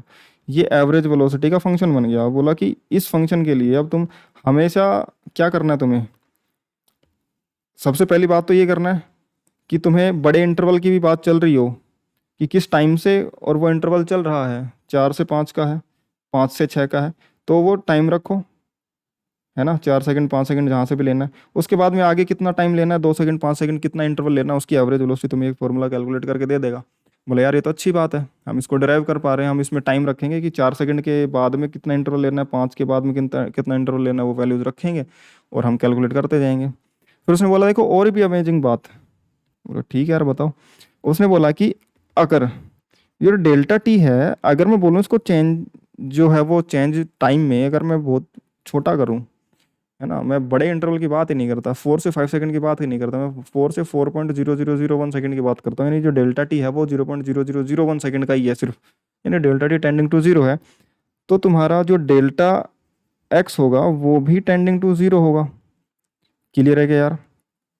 तो उस समय जो वी एवरेज तुम लिखोगे वो तुम्हारा delta x by delta T, delta x by delta T में डेल्टा टी तुम्हारा टेंडिंग टू जीरो है और डेल्टा एक्स दोनों ही जीरो है। तो ये 2t प्लस डेल्टा टी जो बन रहा है तुम्हारे पास में, इसमें डेल्टा टी जो है वो टेंडिंग टू जीरो है। तो ये तुम्हारा वी एवरेज होगा वो किसी इस इंस्टेंट टी का एवरेज वेलोसिटी आएगा छोटे से इंटरवल का, और इसको तुम वी इंस्टेंटेनियस बोल दोगे इस बार। और ये कितना बन जाएगा दोस्त, 2t बन जाएगा। क्लियर है क्या? ये बन जाएगा 2t। अब उसने बोला कि यार देखो हमने किसी इंस्टेंट पे जो टाइम टी पे छोटे से इंटरवल में जो हम एवरेज स्पीड देखेंगे उसको टी टाइम के एवरेज टी टाइम की इंस्टेंटेनियस स्पीड बोलते हैं। और वो टी टाइम की इंस्टेंटेनियस स्पीड फिर 2 × टी के बराबर निकल के आ रही है। तो ये तो हमारे लिए बहुत अच्छा काम नहीं हो गया कि हम किसी भी टाइम टी पे उसकी इंस्टेंटेनियस स्पीड बता सकते हैं इस पार्टिकल की। कैसे बताएंगे? टाइम की वैल्यू रखते जाओ और स्पीड बताते जाओ। हमारे पास वी निकल के आया, वी इंस्टेंटेनियस निकल के आया 2t। तो अगर t इक्वल टू 4 सेकेंड पे बोलूँ, 4 सेकंड पे भी इंस्टेंटेनियस कितना आएगा, 2 × 4 यानी कि 8 मीटर पर सेकंड। और हम यही कंक्लूजन निकाल रहे थे यहाँ से। हमने बार बार इंटरवल छोटा कर करके देखा कि वो किसको टेंड कर रही है। हमने देखा ये वैल्यू जो थी वो 8 को टेंड कर रही, तो हम बोल रहे थे कि फिर 4 सेकंड पे जो इंस्टेंटेनियस स्पीड होगी वो 4 नहीं, ये 16 नहीं, यहाँ पे आएगा 8 मीटर पर सेकंड। समझ में आई बात? तो फिर 4 सेकंड पे जो इंस्टेंटेनियस स्पीड होगी वो किसको टेंड करेगी बेटा, 8 मीटर पर सेकंड को करेगी। ठीक है, तो ये 8 मीटर पर सेकंड को हमने तो वहाँ पे इंटरवल छोटा कर करके देखा था। और इस तरीके से इसने बोला कि तुम कैलकुलेट कर सकते हो किसी भी टाइम पे रखो। भाई 5 सेकंड की इंस्टेंटेनियस चाहिए, 10 मीटर पर सेकंड होगी। देखो 10 सेकंड की चाहिए तो 10 सेकंड पे जाके देखोगे तुम्हें पक्का वो 20 मीटर पर सेकंड मिलेगी। तो तुम 10 से 11 का एवरेज देखना, फिर 10 से 10.5 का देखना, 10.01 का, 10.001 का, 10.0001 का। तो जब 10 सेकंड को तुम टेंड करवाओगे टाइम को, इंटरवल को जीरो करते हुए, तो वो जो एवरेज स्पीड बनेगी वो 20 को टेंड करेगी। क्लियर है क्या यार? इस तरीके से तुम कर सकते हो, उसने ये बोला। मैं कहा, यार अच्छी बात है ये तो। अगर हम ऐसा कर पाते हैं तो हम हर एक फंक्शन के लिए कुछ इस तरीके की कैलकुलेशन करेंगे और हमें वो चीज़ें मिल जाएंगी। तो उसने बोला ठीक है यार करो। तो अब उन्होंने बोला कि कोई भी एक फंक्शन है तुम्हारा, है ना, कोई भी एक function y equal to x square. अब जो तुम बोलो कि इंस्टेंटेनियस रेट ऑफ चेंज है dx बाई dt जो बना, इसको हम dx बाई dt भी तो बोल सकते थे, डेल्टा एक्स और डेल्टा टी स्मॉल है तो। इसको तुम बोल रहे हो डिफ्रेंशिएशन। तो हम डिफरेंशिएशन, उसने बोला कि देखो मैंने तो तुम्हें एवरेज और इंस्टेंटेनियस रेट ऑफ चेंज बताया है, तो जो इंस्टेंटेनियस रेट ऑफ चेंज बनता है उसकी तुम कैलकुलेशन इस तरीके से कर सकते हो, और इंस्टेंटेनियस रेट ऑफ चेंज को तुम बोलो डिफरेंशिएशन, है कि तुम किसी भी फंक्शन की डिफरेंशिएशन की कैलकुलेशन इस तरीके से कर सकते हो। तो यार बोला अच्छा आइडिया है ये तो अब हम करते हैं कि कोई भी फंक्शन है वाई एक्स स्क्वायर का बराबर है, इसका हम डिफरेंशिएशन निकाल के देखें क्या। डिफरेंशिएशन यानी कि d Y by D x, differentiation का मतलब है D Y by D x. हम यही बोल रहे हैं स्मॉल चेंज एक्स में जो वाई में स्मॉल चेंज आएगा उसका rate of change d Y by D x, उसको डिफरेंशिएशन बोल देते हैं instantaneous rate of change, instantaneous rate of change. बोला ठीक है। तो हमने मान लिया कि लेट, हम एवरेज से ही चलेंगे और फिर बाद में उसको चेंज को छोटा रख देंगे। When x changes by delta x then y changes by delta y. मान लिया हमने कि जब एक्स डेल्टा एक्स से चेंज करता है तो वाई डेल्टा वाई से चेंज करेगा। तो at x equal to x तुम्हारा वाई कितना है बेटा, एक्स स्क्वायर के बराबर है। और एट तुम्हारा जो एक्स इनिशियल जब एक्स था तो वाई तुम्हारा इनिशियल वाई स्क्वायर था, एक्स स्क्वायर था। और जब तुम्हारा x final x plus delta x हुआ, तुमने एक्स में डेल्टा एक्स का चेंज कराया। डेल्टा एक्स बढ़ा भी सकते हैं, डेल्टा एक्स से कम भी कर सकते हैं। अगर पॉजिटिव वैल्यू है डेल्टा एक्स तो मतलब एक्स बढ़ गया, डेल्टा एक्स नेगेटिव वैल्यू है तो डेल्टा एक्स एक्स की वैल्यू घट गई। तो x final x plus delta x है। तो तुम्हारा वाई फाइनल जो बनेगा वो एक्स स्क्वायर करना है, लेकिन एक्स फाइनल का स्क्वायर क्या बनेगा, यानी कि एक्स प्लस डेल्टा एक्स का होल स्क्वायर। ये वाई फाइनल का स्क्वायर वाई फाइनल बन गया। बोला ठीक है यार। तो अब तुम्हें डेल्टा वाई निकालना है तो तुम लिखोगे y final minus y initial. तो तुम वही करोगे x square sorry x plus delta x का होल स्क्वायर माइनस फिर एक्स इनिशियल वाई इनिशियल यानी कि एक्स स्क्वायर। तो जो डेल्टा वाई बन रहा है बेटा ये बनेगा तुम्हारे पास में x square plus two x delta x plus में डेल्टा एक्स स्क्वायर माइनस ये फिर एक्स स्क्वायर से एक्स स्क्वायर कट गया, डेल्टा वाई निकल के आ गया two x delta x plus x square. तो तुम बोलोगे कि average rate of change delta Y by delta x बेटा तुम्हारा बन जाएगा, डेल्टा एक्स से डिवाइड कर दोगे इस इक्वेशन को तो डेल्टा एक्स में एक बार यहाँ से ये कट जाएगा और एक में ये पावर कट जाएगी, तो ये two x plus delta x बन जाएगा। क्लियर है क्या, ये एवरेज रेट ऑफ चेंज है। अब तुम बोल रहे हो कि अब तुम्हें इंस्टेंटेनियस चाहिए, फॉर इंस्टेंटेनियस के लिए डेल्टा एक्स जो है वो टेंडिंग टू जीरो हो जाएगा, जिसको हम डी एक्स बोलेंगे, और वाई डी वाई बन जाए। तो ये डी वाई अपॉन में डी एक्स बन गया, डेल्टा वाई को डी वाई लिख दिया, डेल्टा एक्स को डी एक्स रख दिया क्योंकि अब वो छोटे हो चुके हैं दोनों ही बहुत। तो ये टू एक्स बन गया, क्योंकि जो डेल्टा एक्स वो टेंडिंग टू जीरो, तो इसको ऐड करके हम कुछ कर नहीं पाएंगे, इसको ऐड करने करके कुछ कर नहीं पाएंगे। मतलब क्या है, अगर एक्स की वैल्यू मान लो 2 है और डी एक्स की वैल्यू 0.000001 है, तो 2.000001 लिख के हम क्या ही कर लेंगे, उसको 2 ही रख लेंगे ना। तो जो छोटी वैल्यू है उसको ऐड करके हम कुछ कर नहीं सकते, वो कोई सिग्निफिकेंट डिफरेंस तो क्रिएट करेगी नहीं, तो हम उसको लिखते ही नहीं, उसको छोड़ देते हैं। तो जो D Y by D x की वैल्यू निकल के आई ये 2x निकल के आई, और ये जो D Y by D x है इसको हम बोल सकते हैं differentiation of y equal to x square with respect to x। जब y equal to x square एक फंक्शन था उसका x के रेस्पेक्ट में डिफरेंशिएशन करा तो वो 2x निकल के आया। समझ में आई क्या बात। तो इस तरीके से हम किसी भी फंक्शन का डिफरेंशिएशन कैलकुलेट कर सकते हैं फिर। तो बोला हाँ भाई कर सकते हो। तो फिर हमने क्या बोला कि चलो हम किसी जनरल पावर n का ही क्यों ना कैलकुलेट कर लें, और जो हम डिफरेंशिएशन बोलते हैं जो D Y by D x बोला, इसको हम बोलेंगे क्या, इसको हम बोलेंगे कि differentiation of y with respect to x। तो किसी भी फंक्शन, कोई भी एक फंक्शन किसी दूसरे फंक्शन पे डिपेंड कर सकता है, जैसे एक्स टी पे डिपेंड कर सकता है, वाई टी पे डिपेंड कर सकता है, वाई एक्स पे डिपेंड कर सकता है, वाई जेड पे डिपेंड कर सकता है। कोई भी एक क्वांटिटी दूसरी क्वांटिटी पे डिपेंड कर सकती है, उनका आपस में रेट ऑफ चेंज लिखा जा सकता है, यानी कि आपस में एक दूसरे के रेस्पेक्ट में उनको डिफ्रेंशिएट किया जा सकता है। क्लियर है क्या यार। तो अब जो हमने बोला कि जो डिफ्रेंशिएशन है ना, डिफ्रेंशिएशन, हाँ ये टी टी बनेगा। तो डिफ्रेंशिएशन है वो delta x by delta t ही है, एवरेज रेट ऑफ चेंज ही है, बट उसमें डेल्टा टी अगर जीरो टेंडिंग टू जीरो यानी कि बहुत छोटा इंटरवल का एवरेज देखें तो वो D x by d T बनता है, और इसको हम बोल देते हैं इंस्टेंटेनियस रेट ऑफ चेंज, और वो होता है डिफ्रेंशिएशन। अगर एक्स और टी का फंक्शन था, x as a function of t होता तब हम delta x by delta t लिखते, और ये बनता है differentiation of x with respect to t. तो जो d x by d t लिखा जाता है इसको रीड करा जाएगा कैसे, differentiation of x with respect to t. तो अगर मैं बोलूँ कि कुछ स्टेटमेंट में दे रहा हूँ तो उसके हिसाब से वो कैसे सिंबलाइज करे जाएंगे वो अगर मैं बताना चाहूँ, तो अगर मैं बोलूँ कि differentiation of y with respect to x, तो हमें y का डिफरेंशिएशन करना है x के रिस्पेक्ट में, तो हम सिंपल लिखेंगे y का डिफरेंशिएशन x के रिस्पेक्ट में। तो इसको मतलब क्या होता है, डी बाई डी एक्स, ये डिफरेंशियल ऑपरेटर होता है, डिफरेंशियल ऑपरेटर। और किसका डिफरेंशिएशन करना है, y का। समझ में आई क्या बात। तो डी बाई डी एक्स है, ये एक डिफरेंशियल ऑपरेटर है जो हमें ये बताएगा कि तुम्हें किसी भी फंक्शन का x के रिस्पेक्ट में डिफरेंशिएशन करना है। अब किसका करना है उसको सामने रख देंगे, y का करना है तो y का, z का करना है तो z का। क्लियर है क्या यार। सिमिलर उसी तरीके से अगर मैं बोलूँ कि differentiation of x with respect to r, यानी कि x का डिफरेंशिएशन करना r के रिस्पेक्ट में, तो r के रिस्पेक्ट में करना है, यानी कि डी बाई डी आर तुम्हें बता देगा कि तुम्हें डिफरेंशिएशन करना है r के रिस्पेक्ट में, और किसका करना है, x का, तो x यहाँ रख देंगे। तो हम इसको simple D x by D R भी बोल सकते हैं। बाकी मैं तुम्हें बता रहा हूँ कि सिंबल जो डी बाई डी समथिंग होगा वो तुम्हें बताएगा कि डिफरेंशिएशन करना है, और नीचे डी के साथ में जो भी होगा वो तुम्हें बताएगा किसके रिस्पेक्ट में करना है, ऊपर जो होगा वो बताएगा कि किसका करना है डिफरेंशिएशन। समझ में आई क्या बात। अब अगर बात करूँ differentiation of t with respect to x, t का डिफरेंशिएशन एक्स के रिस्पेक्ट में, यानी कि डिफरेंशिएशन तो एक्स के रिस्पेक्ट में करना है तो ये लिखा जाएगा, और टी का करना है तो ये लिखा जाएगा, यानी कि इसको मैं simple d t by D x भी लिख सकता हूँ। Differentiation of v with respect to r लिखना है तो with respect to r v का करना है तो डी बाई डी आर लिखा जाएगा। समझ में आई क्या बात। इस तरीके से सिंबलाइज होते हैं, जो लिखा जाता है उसको किस तरीके से पढ़ेंगे, या जो पढ़ा जो लिखा हुआ है उसको किस तरीके से सिंबलाइज करेंगे। ठीक है, तो चलो अब हमने बोला कि यार हम y equal to x square का करा है हमने, हम सिंपल कर लेते हैं यार कि कोई भी जनरल पावर के लिए एक बार डिराइव करके देख लेते हैं क्या ही फॉर्मूला बनता है।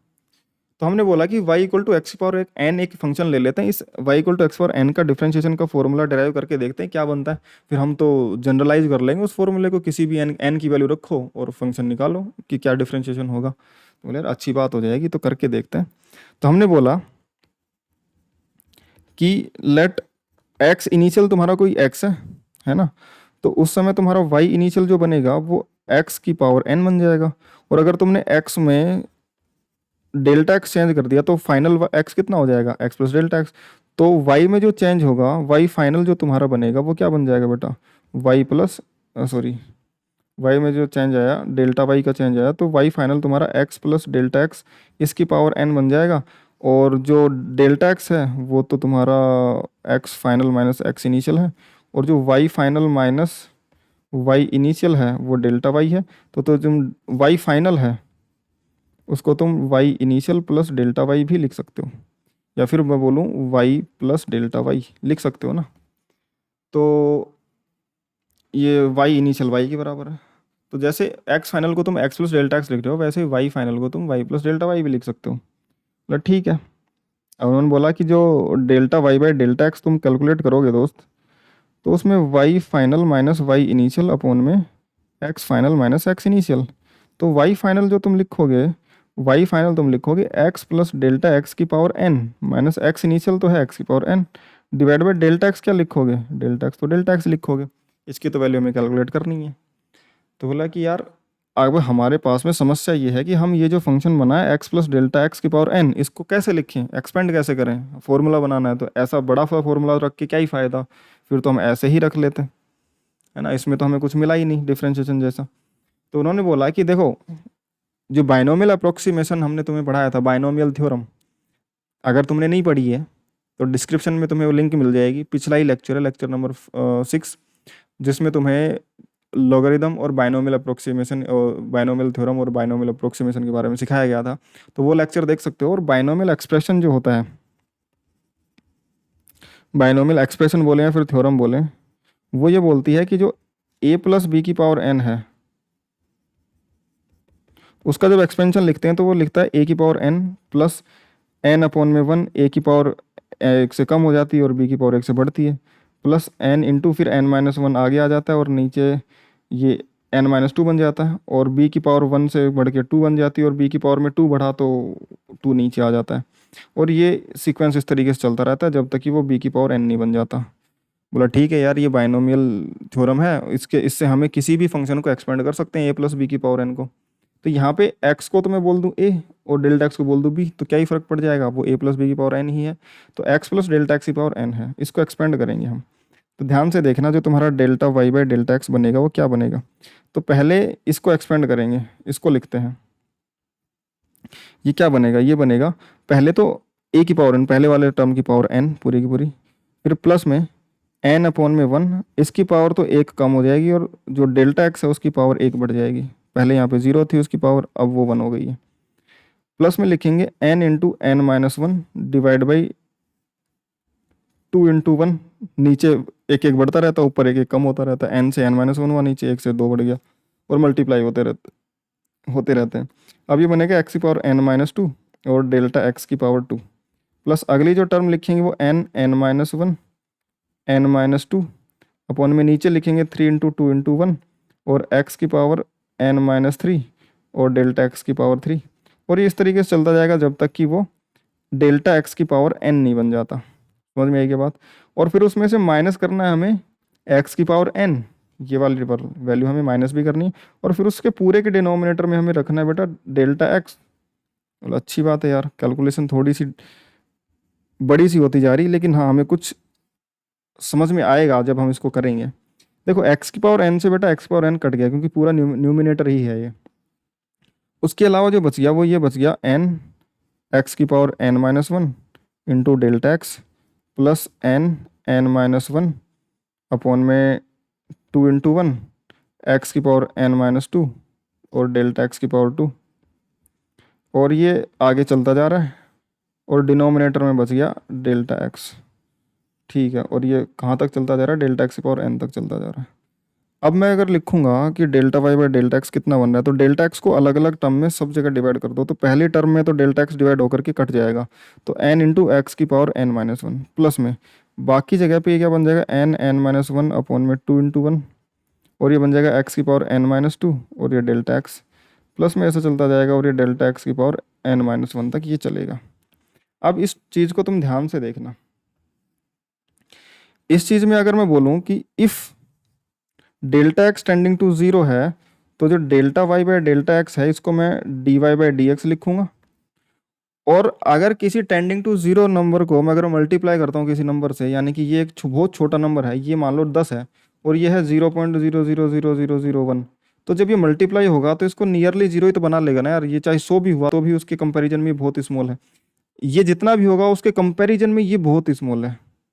Delta x tending to zero होने का मतलब ये हुआ। तो delta x tending to zero होने का मतलब अगर ये है कि डेल्टा एक्स बहुत स्मॉल हो गया, तो जो स्मॉल वाले टर्म्स हैं ये नेग्लिजिबल हो जाएंगे सारे के सारे। यहाँ पे डेल्टा एक्स था नहीं तो उस पर फर्क पड़ा नहीं, तो बचा हुआ टर्म जो बनेगा d Y by D x, वो कौन सा टर्म बचेगा, वो टर्म बचेगा बेटा एन इंटू एक्स की पावर एन माइनस वन, और ये डिफ्रेंशिएशन होता है एक्स की पावर एन का। क्लियर है क्या, समझ में आई बात। या फिर मैं ऐसे लिखूँ, इसको दोबारा से लिख के समझा देता हूँ तुम्हें, नोट्स में लिखोगे तो बाद में कंफ्यूज हो जाओगे और अदरवाइज। तो पहले ही प्रिकॉशंस रख लेते हैं, हम इसको लिख लेते हैं। अगर ये बहुत छोटा है तो इसको तो लिख देंगे d Y by D x, और डेल्टा वाई की जगह हर डेल्टा एक्स की जगह डी एक्स रख देंगे, तो ये डी एक्स की पावर एन माइनस वन बन जाएगा। और ये वाली टर्म क्या हो जाएंगी बेटा, जो भी हैं ये सारी की सारी जीरो, क्योंकि हर एक टर्म में dx आएगा और dx की यहाँ पे आगे जाऊंगा तो पावर और भी बढ़ती जाएंगी। तो 10 की पावर माइनस टेन उसका स्क्वायर करेंगे 10 की पावर माइनस 20 और भी छोटी हो जाती है। तो छोटे नंबर का तो स्क्वायर क्यूब आगे बढ़ाते जाएंगे पावर तो और भी छोटी होती जाएगी। तो आगे की टर्म तो वैसे ही जीरो हो गई है, बची n into x power n minus one, यानी कि जो वाई इक्वल टू एक्स की पावर एन है उसका differentiation n into x power n minus one होता है। यार ठीक है यार, ये तो अच्छी बात है। अगर हम y equal to x power n का डिफरेंशिएशन कर पा रहे हैं तो अब हम किसी भी n की वैल्यू के लिए इस फंक्शन का डिफरेंशिएशन निकाल सकते हैं। यानी कि अगर मैं बोलूं तुम्हारे पास है y इक्वल टू एक्स की पावर 5, तो इसका डिफरेंशिएशन क्या होगा, वो बोल रहे हैं कि इसका डिफरेंशिएशन अगर तुम्हें करना है तो सबसे पहले करना क्या था, y एक्स की पावर n का डिफरेंशिएशन ये बना है, तो हुआ क्या है कि n तो आगे आ गया और पावर में से एक कम हो गया, यही बना है ना यार। तो हम क्या करेंगे, पावर 5 को तो आगे ले आएंगे और x की पावर में से 5 में से एक कम कर देंगे, तो ये 5x की पावर 4, ये क्या बन जाएगा बेटा, y के x के रेस्पेक्ट में डिफरेंशिएशन। समझ में आ गया। तो ध्यान से देख लो ये पूरा डेरिवेशन एक बार दोबारा से, और इसको नोट कर लो, है ना, इसको नोट कर लो। और अब से तुम्हें ये फॉर्मूला याद होना चाहिए, अगर y equal to x power n है तो उसका differentiation d Y by D x n आगे आ जाएगा और एक्स की पावर में एन में से एक कम हो जाएगा। अभी इसमें any real value of n, उसके लिए पॉसिबल कोई भी रियल वैल्यू हो सकती है एन की जगह, 1 2 -1 0.1 0 कुछ भी हो सकता है। सभी वैल्यूज के लिए ये रिलेशन जो है वो वैलिड होगा, क्योंकि डिराइव करते समय एन की कोई ऐसी कंस्टेंट थी ही नहीं कि ये एन इतना नहीं हो सकता। समझ में आएगी बात? तो एन की किसी भी वैल्यू के लिए डिफरेंशिएशन का फॉर्मूला वैलिड है, जो कि हम कैलकुलेट कर सकते हैं। तो अब हम क्या करेंगे यार कि बहुत सारे फंक्शन हमारे पास में, एक्स की पावर एन होगा, ए की पावर एक्स होगा, एक्स की पावर एक्स होगा, है ना, साइन एक्स होगा, कोस एक्स होगा, ई की पावर एक्स होगा। हम हर एक फंक्शन का इस तरीके से अगर कैलकुलेट करने बैठेंगे तो शायद हम पूरे साल यही पढ़ते रह जाएंगे कि यार इसका डिफरेंशिएशन कितना होगा, एक्स साइन एक्स का कितना होगा, कोस एक्स का कितना होगा, है ना। तो उस चीज़ से बचने के लिए अब हम क्या करेंगे कि हमें पता है कि इस प्रोसेस से, और हर अलग फंक्शन के लिए प्रोसेस अलग तरीके से डिफाइन होती है। मोर और लेस आइडिया यही रहता है कि हम इसी तरीके से करेंगे, लेकिन उसको आसान तरीके से करने के तरीके अलग अलग हैं। वो तुम मैथ्स के अंदर 12th क्लास में प्रॉपर तरीके से पूरा डिफरेंशिएशन और इंटीग्रेशन पढ़ोगे तब सीखोगे। बट अभी हमें इतना आइडिया मिल गया कि यार चीज़ों का डिफरेंशिएशन इस तरीके से कैलकुलेट करा जा सकता है। तो अब जो भी फंक्शन हमें काम में आने वाले हैं फिजिक्स में, हम उन सभी के डिफरेंशिएशन की वैल्यू लिख लेंगे कि साइन एक्स का डिफरेंशिएशन कितना होता है, कोस एक्स का कितना होता है, ई की पावर एक्स का कितना होता है ना, टेन एक्स का डिफरेंशिएशन कितना होता है, ए की पावर एक्स का कितना होगा, एक्स की पावर एक्स का कितना होगा। ये सब हम डिफरेंशिएशन लिख लेंगे जो जनरली हमारे फिजिक्स में हमें काम आएंगे। क्लियर है? तो लिखना स्टार्ट करो। पहला फॉर्मूला जो अभी हमने ड्राइव करा कि y इक्वल टू अगर x की पावर n है तो उसका dy बाई डी एक्स जो डिफ्रेंशिएशन होगा वो n आगे आ जाएगा और x की पावर में से n -1 बन जाएगा। n आगे आ जाएगा तो ये आ गया और इसमें से एक कम हो जाएगा, जो भी वैल्यू हो n की कोई फर्क नहीं पड़ता। ठीक है, लिख लिया इसको। इसको लिख लिया तो एनी रियल नंबर हो सकता है n। अगर लिख लिया तो क्वेश्चन करो। पहला ही क्वेश्चन है y इक्वल टू एक्स की power 3, y equal to x की पावर 3। इसका डिफरेंशिएशन करेंगे तो ये D Y by D x जो बनेगा, है ना, ये D Y by D x कितना बनेगा, 3 तो आगे आ जाएगा और x की पावर में से 3 में से एक कम हो जाएगा, यानी कि 3x² बन गया। ये जो है y की power y equal to x power 5/2, इसका d Y by D x करोगे तो सबसे पहले पावर जो भी है पूरा का पूरा n सामने आएगा। पावर है यहाँ पे 5/2 तो 5/2 सामने आ जाएगा और ये x की पावर 5/2 में से एक कम कर देंगे, 5/2 में से एक कम हो गया तो 3/2 बन जाएगा, तो ये बन जाएगा 5/2 x की पावर 3/2 इसका डिफरेंशिएशन। क्लियर है क्या यार? ध्यान से देख लो, समझ लो अच्छे से और लिख लो, और उसके बाद में वीडियो पॉज करके ये ट्राई करो, है ना, इसको ट्राई करो फिर आगे चलते हैं। मैं तुम्हें बता देता हूँ अभी कि अगर y equal to x t की power x equal to t की पावर 1 है तो यहाँ पे x और t एक दूसरे के फंक्शन है, तो x को t के रेस्पेक्ट में डिफरेंशिएट किया जा सकता है यहाँ पे। तो यहाँ पे लिखा जाएगा dx बाई dt, हर जगह dy बाई dx ही नहीं होता। हमें देखना होता है कि कौन सा फंक्शन किसके फॉर्मेट में लिखा हुआ है, उसी का तो डिफरेंशिएशन होगा। तो dx बाई dt जो बनेगा ये बन जाएगा t की पावर 1, 1 तो आगे आ जाएगा और t की पावर में एक में से एक कर गया तो 0, तो 1 इंटू टी की पावर 0, टी की किसी भी नंबर की पावर 0 1 बन जाता है। तो ये किसी भी पावर, कोई भी एक वेरिएबल है जिसकी पावर 1 है तो उसका डिफरेंशिएशन 1 बनेगा, है ना। इधर मैं देखूं कि ये dx बाई डी टी, यहाँ पे x और t है वापस से, तो इसको 1/t को लिखा जा सकता है t की पावर -1। जब भी 1/t दिखे उसको t की पावर -1 लिख लो और फिर डिफरेंशिएट कर लो। अब -1 तो बाहर आ जाएगा और t की पावर -1 में से एक और माइनस हो जाएगा, तो -1 -1 -2 बन जाएगा, यानी कि -1 t की पावर -2, यानी कि -1 अपॉन में t²। क्लियर है क्या यार? ये इसका डिफरेंशिएशन होगा। x पावर 9, t का x पावर 9, तो dt टाइम का डिफरेंशिएशन करना है x के रेस्पेक्ट में। ये बन जाएगा 9 आगे आ जाएगा और x की पावर 9 -1, यानी कि 9x की पावर 8 बन जाएगा। यहाँ पे देखो z as a function of y लिखा हुआ है, तो z का y के रेस्पेक्ट में डिफरेंशिएशन dz बाई dy जो बनेगा वो क्या बन जाएगा, -3 तो सामने आ जाएगा और y की वैल्यू -3 -1, यानी कि -3, y की वैल्यू -4, y की पावर -4। क्लियर है क्या यार? इस तरीके से हम डिफरेंशिएशन इन वेरिएबल्स का, इन फंक्शंस का लिख सकते हैं। ओके, तो अगले फॉर्मूले पे चलते हैं। जो सेकंड फॉर्मूला है कि अगर y इक्वल टू कॉन्स्टेंट है, कॉन्स्टेंट कब होगा, सबसे पहली बात, जैसे y इक्वल टू एक्स की पावर n में क्या ये फॉर्मूला लगेगा? बिल्कुल लगेगा। जब n की वैल्यू 0 हो जाएगी तो y इक्वल टू, ऐसे मान लो c इंटू एक्स की पावर n लिख दिया हमने, y equal to c into x power n, y equal to c into x power n, तो ये क्या बन जाएगा, c टाइम्स x की पावर 0, तो ये c बन जाएगा। तो y इक्वल टू c है, उसको सी इंटू एक्स की पावर जीरो भी लिखा जा सकता है। अब कांस्टेंट तो कांस्टेंट है, वो तो वेरिएबल है ही नहीं, तो उसका तो डिफरेंशिएशन होगा ही क्या, तो वो तो ऐसे कैसे रहेगा, सी तो ऐसे कैसे। एक्स की पावर जीरो का डिफरेंशिएशन होगा तो जीरो इंटू एक्स की पावर फिर माइनस वन, और ये जीरो मल्टीप्लाई होकर के क्या बना देगा, जीरो, इसलिए कांस्टेंट का डिफरेंशिएशन जीरो होता है। या फिर इसका मीनिंग समझो, अगर कोई वाई कांस्टेंट ही है तो एक्स में तुम कितना ही चेंज कर लो, डेल्टा वाई तो जीरो रहने वाला है ना यार। एक्स में जितना मर्जी चेंज कर लो, वाई तो कांस्टेंट है, तो वाई में चेंज आया ही नहीं, तो वाई फाइनल और वाई इनिशियल तो इक्वल है, यानी कि डेल्टा वाई जीरो हो गया। तो इस वजह से delta Y by delta x, या फिर बोलें d Y by D x zero होगा कांस्टेंट फंक्शन का। तो वाई इक्वल टू फाइव है, फाइव में ये D Y by D x बोल दूँ कि भाई एक्स के रेस्पेक्ट में रेट ऑफ चेंज जीरो होगा। मैं बोल दूँ कि वाई का टी के रेस्पेक्ट में, अरे वाई किसी भी फंक्शन के साथ में नहीं बदल रहा, वाई तो कांस्टेंट है, तो चाहे टी के साथ देखो चाहे एक्स के साथ, उसका डिफरेंशिएशन क्या होगा बेटा, zero. D x by d T बोल दूँ यहाँ पे क्या होगा, तो बताओ दो, जीरो। या मैं बोल दूँ कि d Y by d z, z के साथ में क्या बदल रहा है, किसी के साथ नहीं बदल रहा, differentiation zero. D Z by D x बोल दूँ, तो D Z by D x बोल दो, कितना हो जाएगा, जीरो। क्लियर है क्या यार, कुछ भी निकाल सकते हैं हम, है ना। अगला formula, y equal to sine x, अगर y equal to sine x है तो इसका जो डिफरेंशिएशन होगा, d Y by D x लिखूँ या फिर y की जगह साइन एक्स ही रख दूँ, D by D x of sine x, कि ये तुम्हें x के रेस्पेक्ट में डिफरेंशिएशन करना है किसका, साइन एक्स का। तो x के रेस्पेक्ट में साइन एक्स का डिफरेंशिएशन जो बनता है वो कोस एक्स बनता है। ये फॉर्मूले जितने भी मैंने ब्लॉक्स बना रखे हैं ये तुम्हें याद करने हैं, और ये तुम्हें हमेशा याद होने चाहिए, जब आज के बाद में जब भी क्लास करने आओगे अगली, तो तुम्हें याद होने चाहिए, क्योंकि अगली क्लास में डिफरेंशिएशन के और भी एडवांस वाले तरीके से सीखेंगे।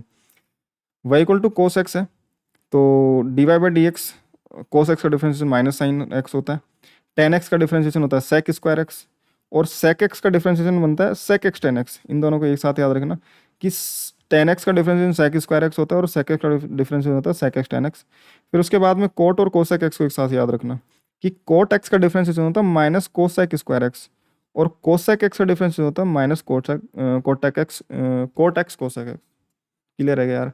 तो टेन और सेक के एक साथ एक तरीके के होते हैं, और कोट और कोसेक के एक तरीके के होते हैं। उसमें टेन का जो डिफरेंशिएशन होता है, टेन का और सेक का, ये दोनों ही पॉजिटिव होते हैं, और कोट और सेक कोसेक ये दोनों ही नेगेटिव होते हैं, है ना।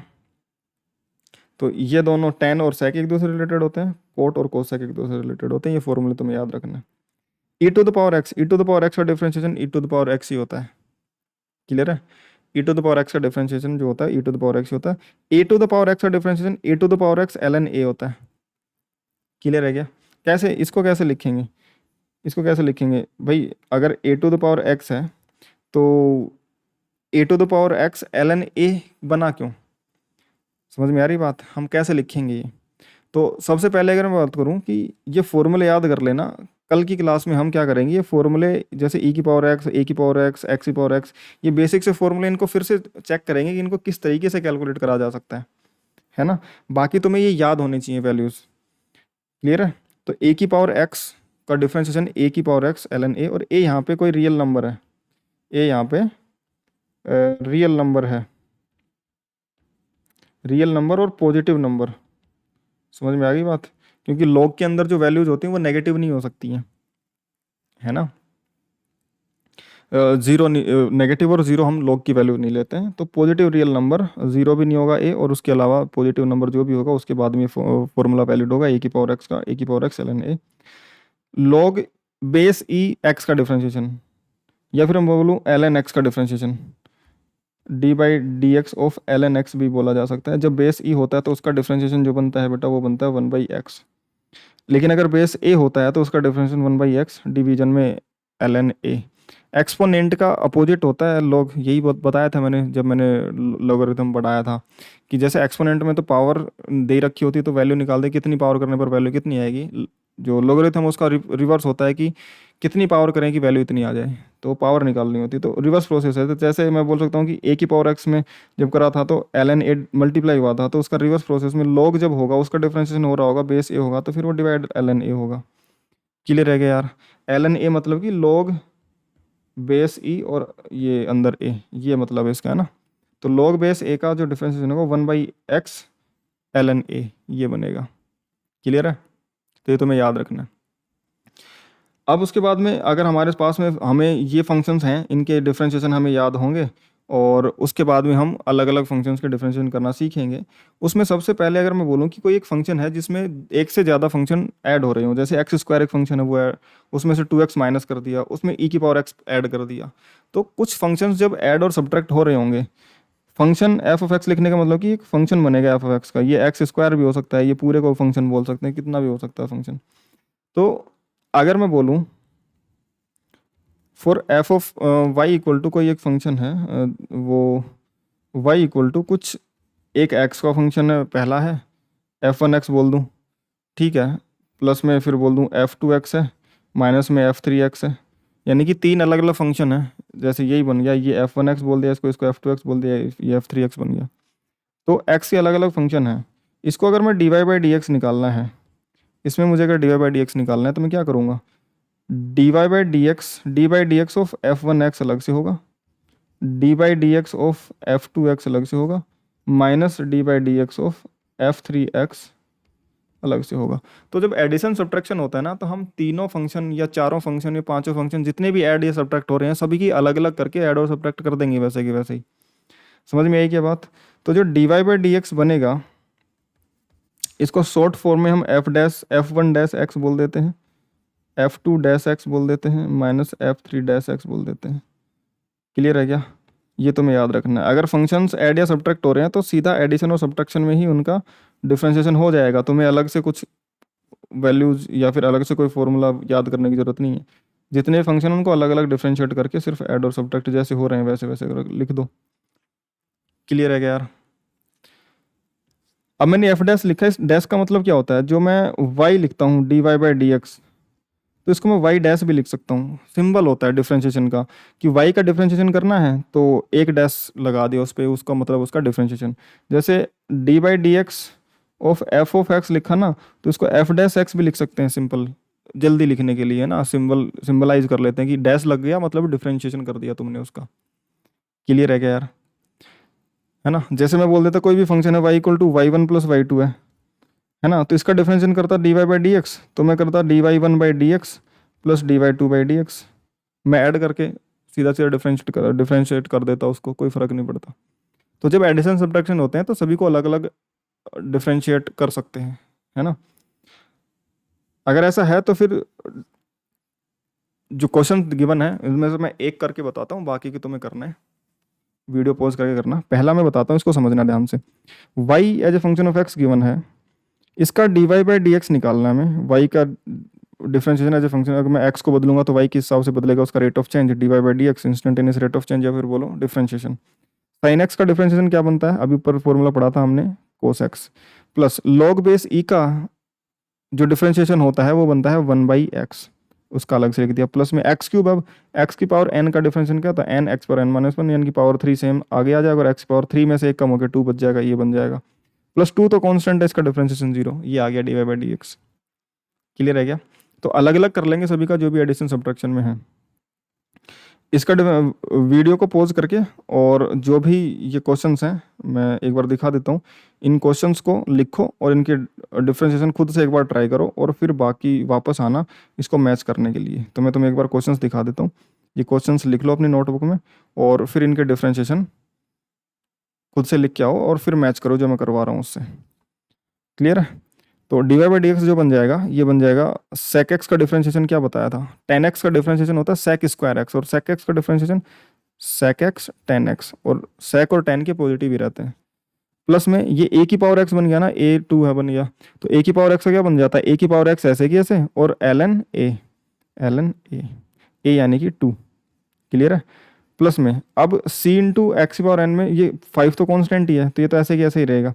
अब तुम ये मत सोचो कि 5 जो है इसका डिफरेंशिएशन तो 0 होना चाहिए, 5 का डिफरेंशिएशन तो 0 तब होता है जब 5 अकेला होता, 5 के साथ में x है, जैसे ही x बदलेगा 5x पूरा बदलेगा, तो 5 तो एक तरीके से एक मल्टीप्लाइंग फैक्टर की तरह काम कर रहा है जब x मल्टीप्लिकेशन में है तो। क्लियर है क्या? अगर वो नहीं है तो फिर अकेला 5 एक फंक्शन है वो बदल नहीं रहा, तब डिफरेंशिएशन 0 होता है। लेकिन अगर x की कोई पावर होती है तब तो 5 सिर्फ और सिर्फ मल्टीप्लाइंग फैक्टर की तरह काम करता है, x बदलने पर वैल्यू बदलती है। क्लियर है? इसलिए जब भी वेरिएबल के साथ में कांस्टेंट मल्टीप्लाई करे तो उसको ऐसे कैसे लिख लो, वो तो सिर्फ मल्टीप्लाइंग फैक्टर है। और एक्स की पावर 3 का जो डिफरेंशिएशन होगा 3 टाइम्स एक्स की पावर 2 प्लस में 1 की पावर डिफरेंशिएशन 0। क्लियर है क्या यार? तो अगला डिफ्रेंशिएशन देखते हैं, d Y by D x. मैं रुक इसलिए नहीं रहा हूँ कि वीडियो की ड्यूरेशन ज़बरदस्ती बढ़ेगी, तो ये सारे क्वेश्चन जो मैंने अभी तुम्हें दिखाए, ये सारे क्वेश्चन तुम वीडियो पॉज करके खुद से ट्राई करो और फिर वापस आके मैच करो, है ना। मैं अगला बताता हूँ, थर्ड, वापस आके चेक करना इसको। थर्ड में आएगा एक्स पर -1/2 है, तो जो भी पावर होगी वो आगे आ जाएगी, -1/2 हो चाहे +1/2 को फर्क नहीं पड़ता, तो -1/2 आगे आ गया। और एक्स की वैल्यू -1/2 में -1 और अगर दिया, तो जैसे मैंने माइनस कॉमन ले लिया, यहाँ पे माइनस कॉमन ले लिया तो 1/2 + 1, ये -3/2 बन गया एक तरीके से। तो ये जो बना एक्स की पावर -1/2 -1, ये दोस्त इसको मैं सीधा सीधा -3/2 लिख लूँ, ठीक है। तुम्हें इसको दो स्टेप में लिखना है, -1/2 -1 करके फिर -3/2, एक्स पर -3/2 लिखना है ना, ताकि तुम्हें याद रखे कि तुमने प्रोसेस कैसे करी है। फिर ये है एक्स की पावर 1 एक तरीके से, तो 1 आगे आ जाएगा, और एक्स की पावर 0, तो एक्स पावर 0 क्या होता है, 1 ही होता है, तो ये बन जाएगा 1, ठीक है। -16 की पावर एक्स है, ए की पावर एक्स में 16 ए की वैल्यू है, तो ये 16 की पावर ऐसे कैसे, और फिर एल एन के अंदर ए यानी कि 16, प्लस में 10x का डिफ्रेंशिएशन होता है बेटा सेक स्क्वायर एक्स। ध्यान से देखो, यही आ रहा है ना। चलो आगे चलते हैं। इस फंक्शन में d Y by D x, e की पावर एक्स का ई की पावर एक्स ही होता है। अब ई भी तो ए की तरह ट्रीट करा जा सकता है ना, इसको फिर एल एन ई क्यों नहीं लिख रहे, इसलिए नहीं लिख रहे कि एल एन ई का मतलब होता है l n log e base e, और इसकी वैल्यू होती है 1, यानी कि ई की कितनी पावर करें कि ई आ जाए 1, तो इसकी वैल्यू होती है 1, है ना। लॉग के अंदर बेस और अंदर वैल्यू सेम होती है, तो उसकी वैल्यू 1 होती है, तो लॉग एल एन ई की वैल्यू 1 हो जाती है, तो वो वैसे ही हट जाता है, इसलिए नहीं लिखते हम। प्लस में 1/x, यानी कि इसको लिख सकते हैं हम x की पावर -1, तो वो -1 आगे आ जाएगा, और x की पावर -2, यानी कि इसको 1 -1 अपॉन में एक्स स्क्वायर सीधे ही लिख सकता हूँ मैं, +2 का डिफ्रेंशिएशन बेटा 0। अगला आ जाओ, इसमें x as a function of t दे रखा है, तो इसमें x का डिफ्रेंशिएशन t के रेस्पेक्ट में करेंगे हम, तो dx/dt लिखेंगे, और e की पावर t का डिफ्रेंशिएशन, तो e की पावर t ऐसे कैसे, 2 की पावर t का बन जाएगा 2 की पावर t ऐसे कैसे ln 2, प्लस में कोस टी का डिफरेंशिएशन बनता है बेटा माइनस का साइन टी, साइन का डिफरेंशिएशन कोस, और कोस का डिफरेंशिएशन माइनस का साइन, तो कोस टी का डिफरेंशिएशन बन जाएगा माइनस का साइन टी, और ये 1 में टी स्क्वायर, और इसको टी की पावर -2 रख देंगे, तो इसका डिफरेंशिएशन क्या होगा बेटा, ये -2 तो आगे आ जाएगा, और टी की पावर -2 उसमें से -1, तो टी -2 टी की पावर -3, और नीचे आ जाएगा -2 टी और टी की पावर 3, तो ये बन जाएगा -2 अपॉन में टी की पावर 3 इसका डिफरेंशिएशन, प्लस में 1 का डिफरेंशिएशन 0, ठीक है। अगला करते हैं, डी एक्स बाई, वापस से टी का फंक्शन है, D x by d T.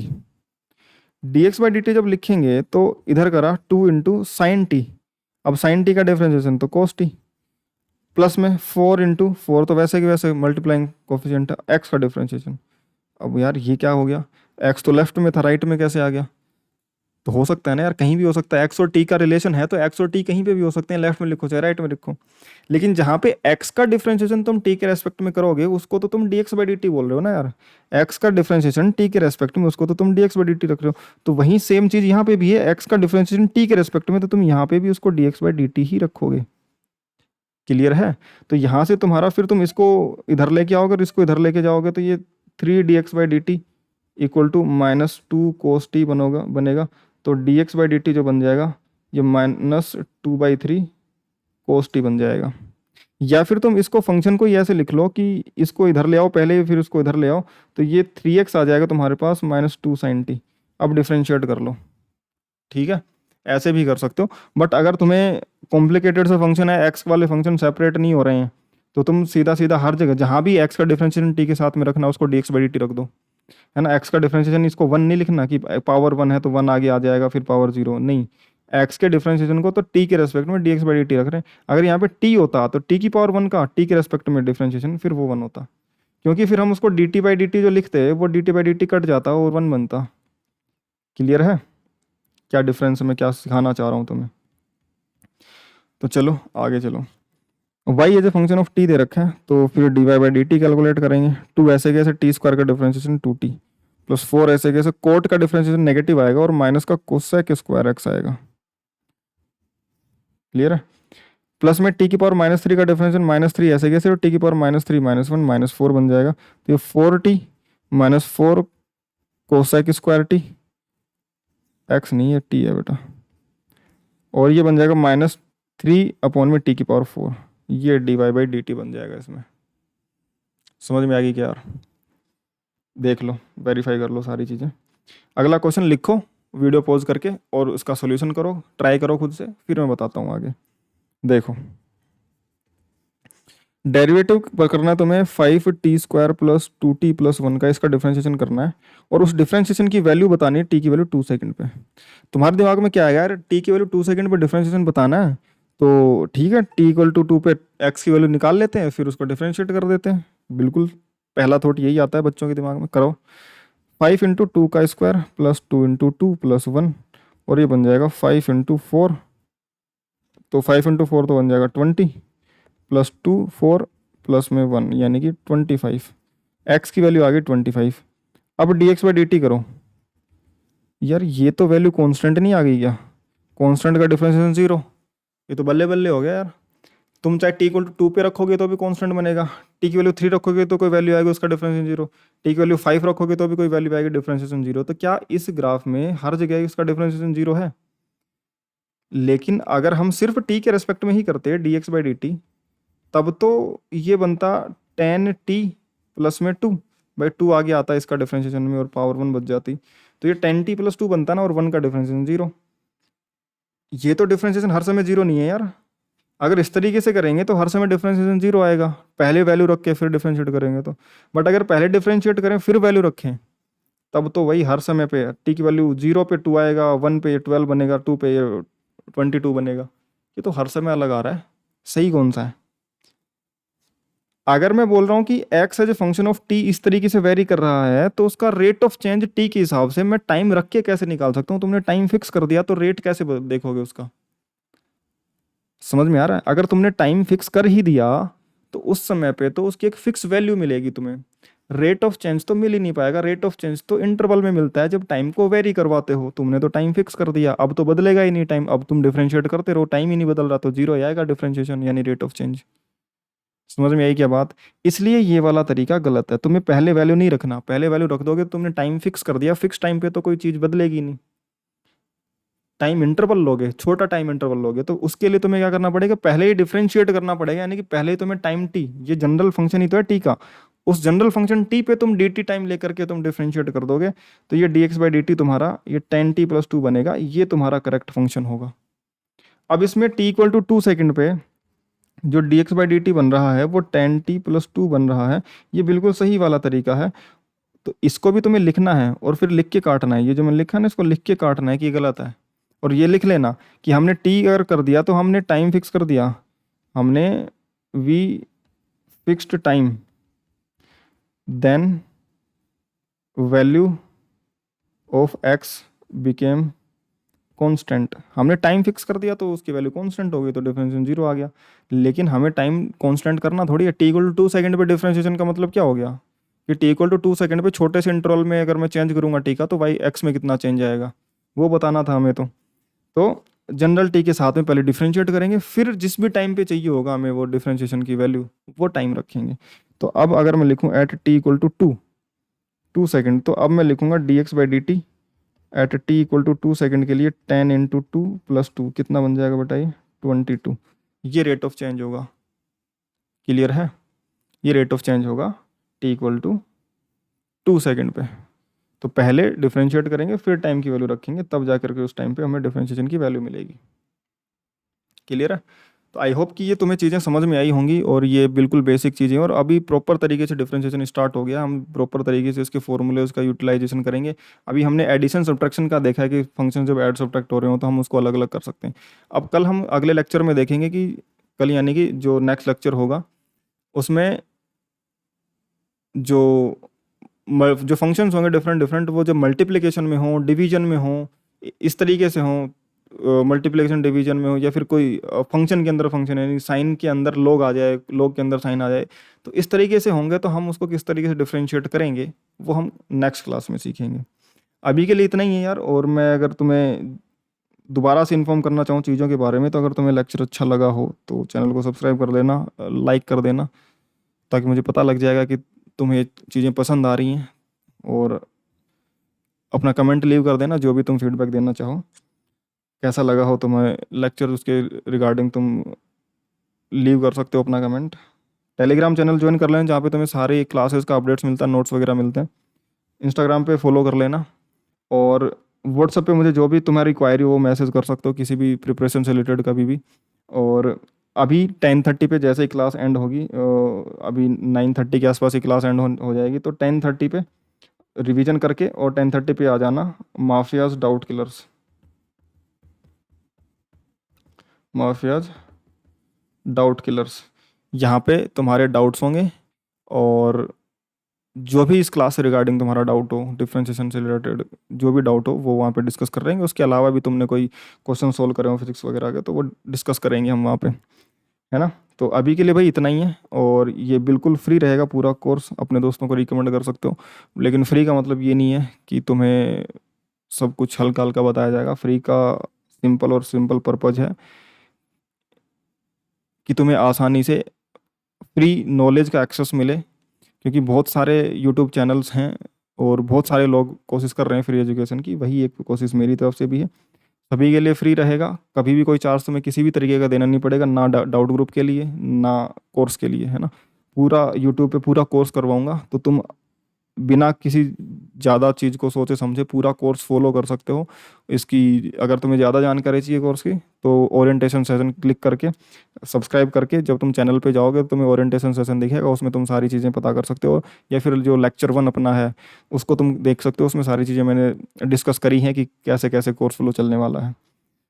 ठीक है, तो अगर अच्छा लगा हो तो अपने दोस्तों को रिकमेंड करना, और मिलते हैं 10:30 पे माफियाज डाउट क्लर्स में। इस डाउट ग्रुप की लिंक भी तुम्हें टेलीग्राम सॉरी डिस्क्रिप्शन में मिल जाएगी, और टेलीग्राम चैनल की लिंक भी तुम्हें डिस्क्रिप्शन में मिल जाएगी, तुम जाके क्लिक करके ज्वाइन कर सकते हो।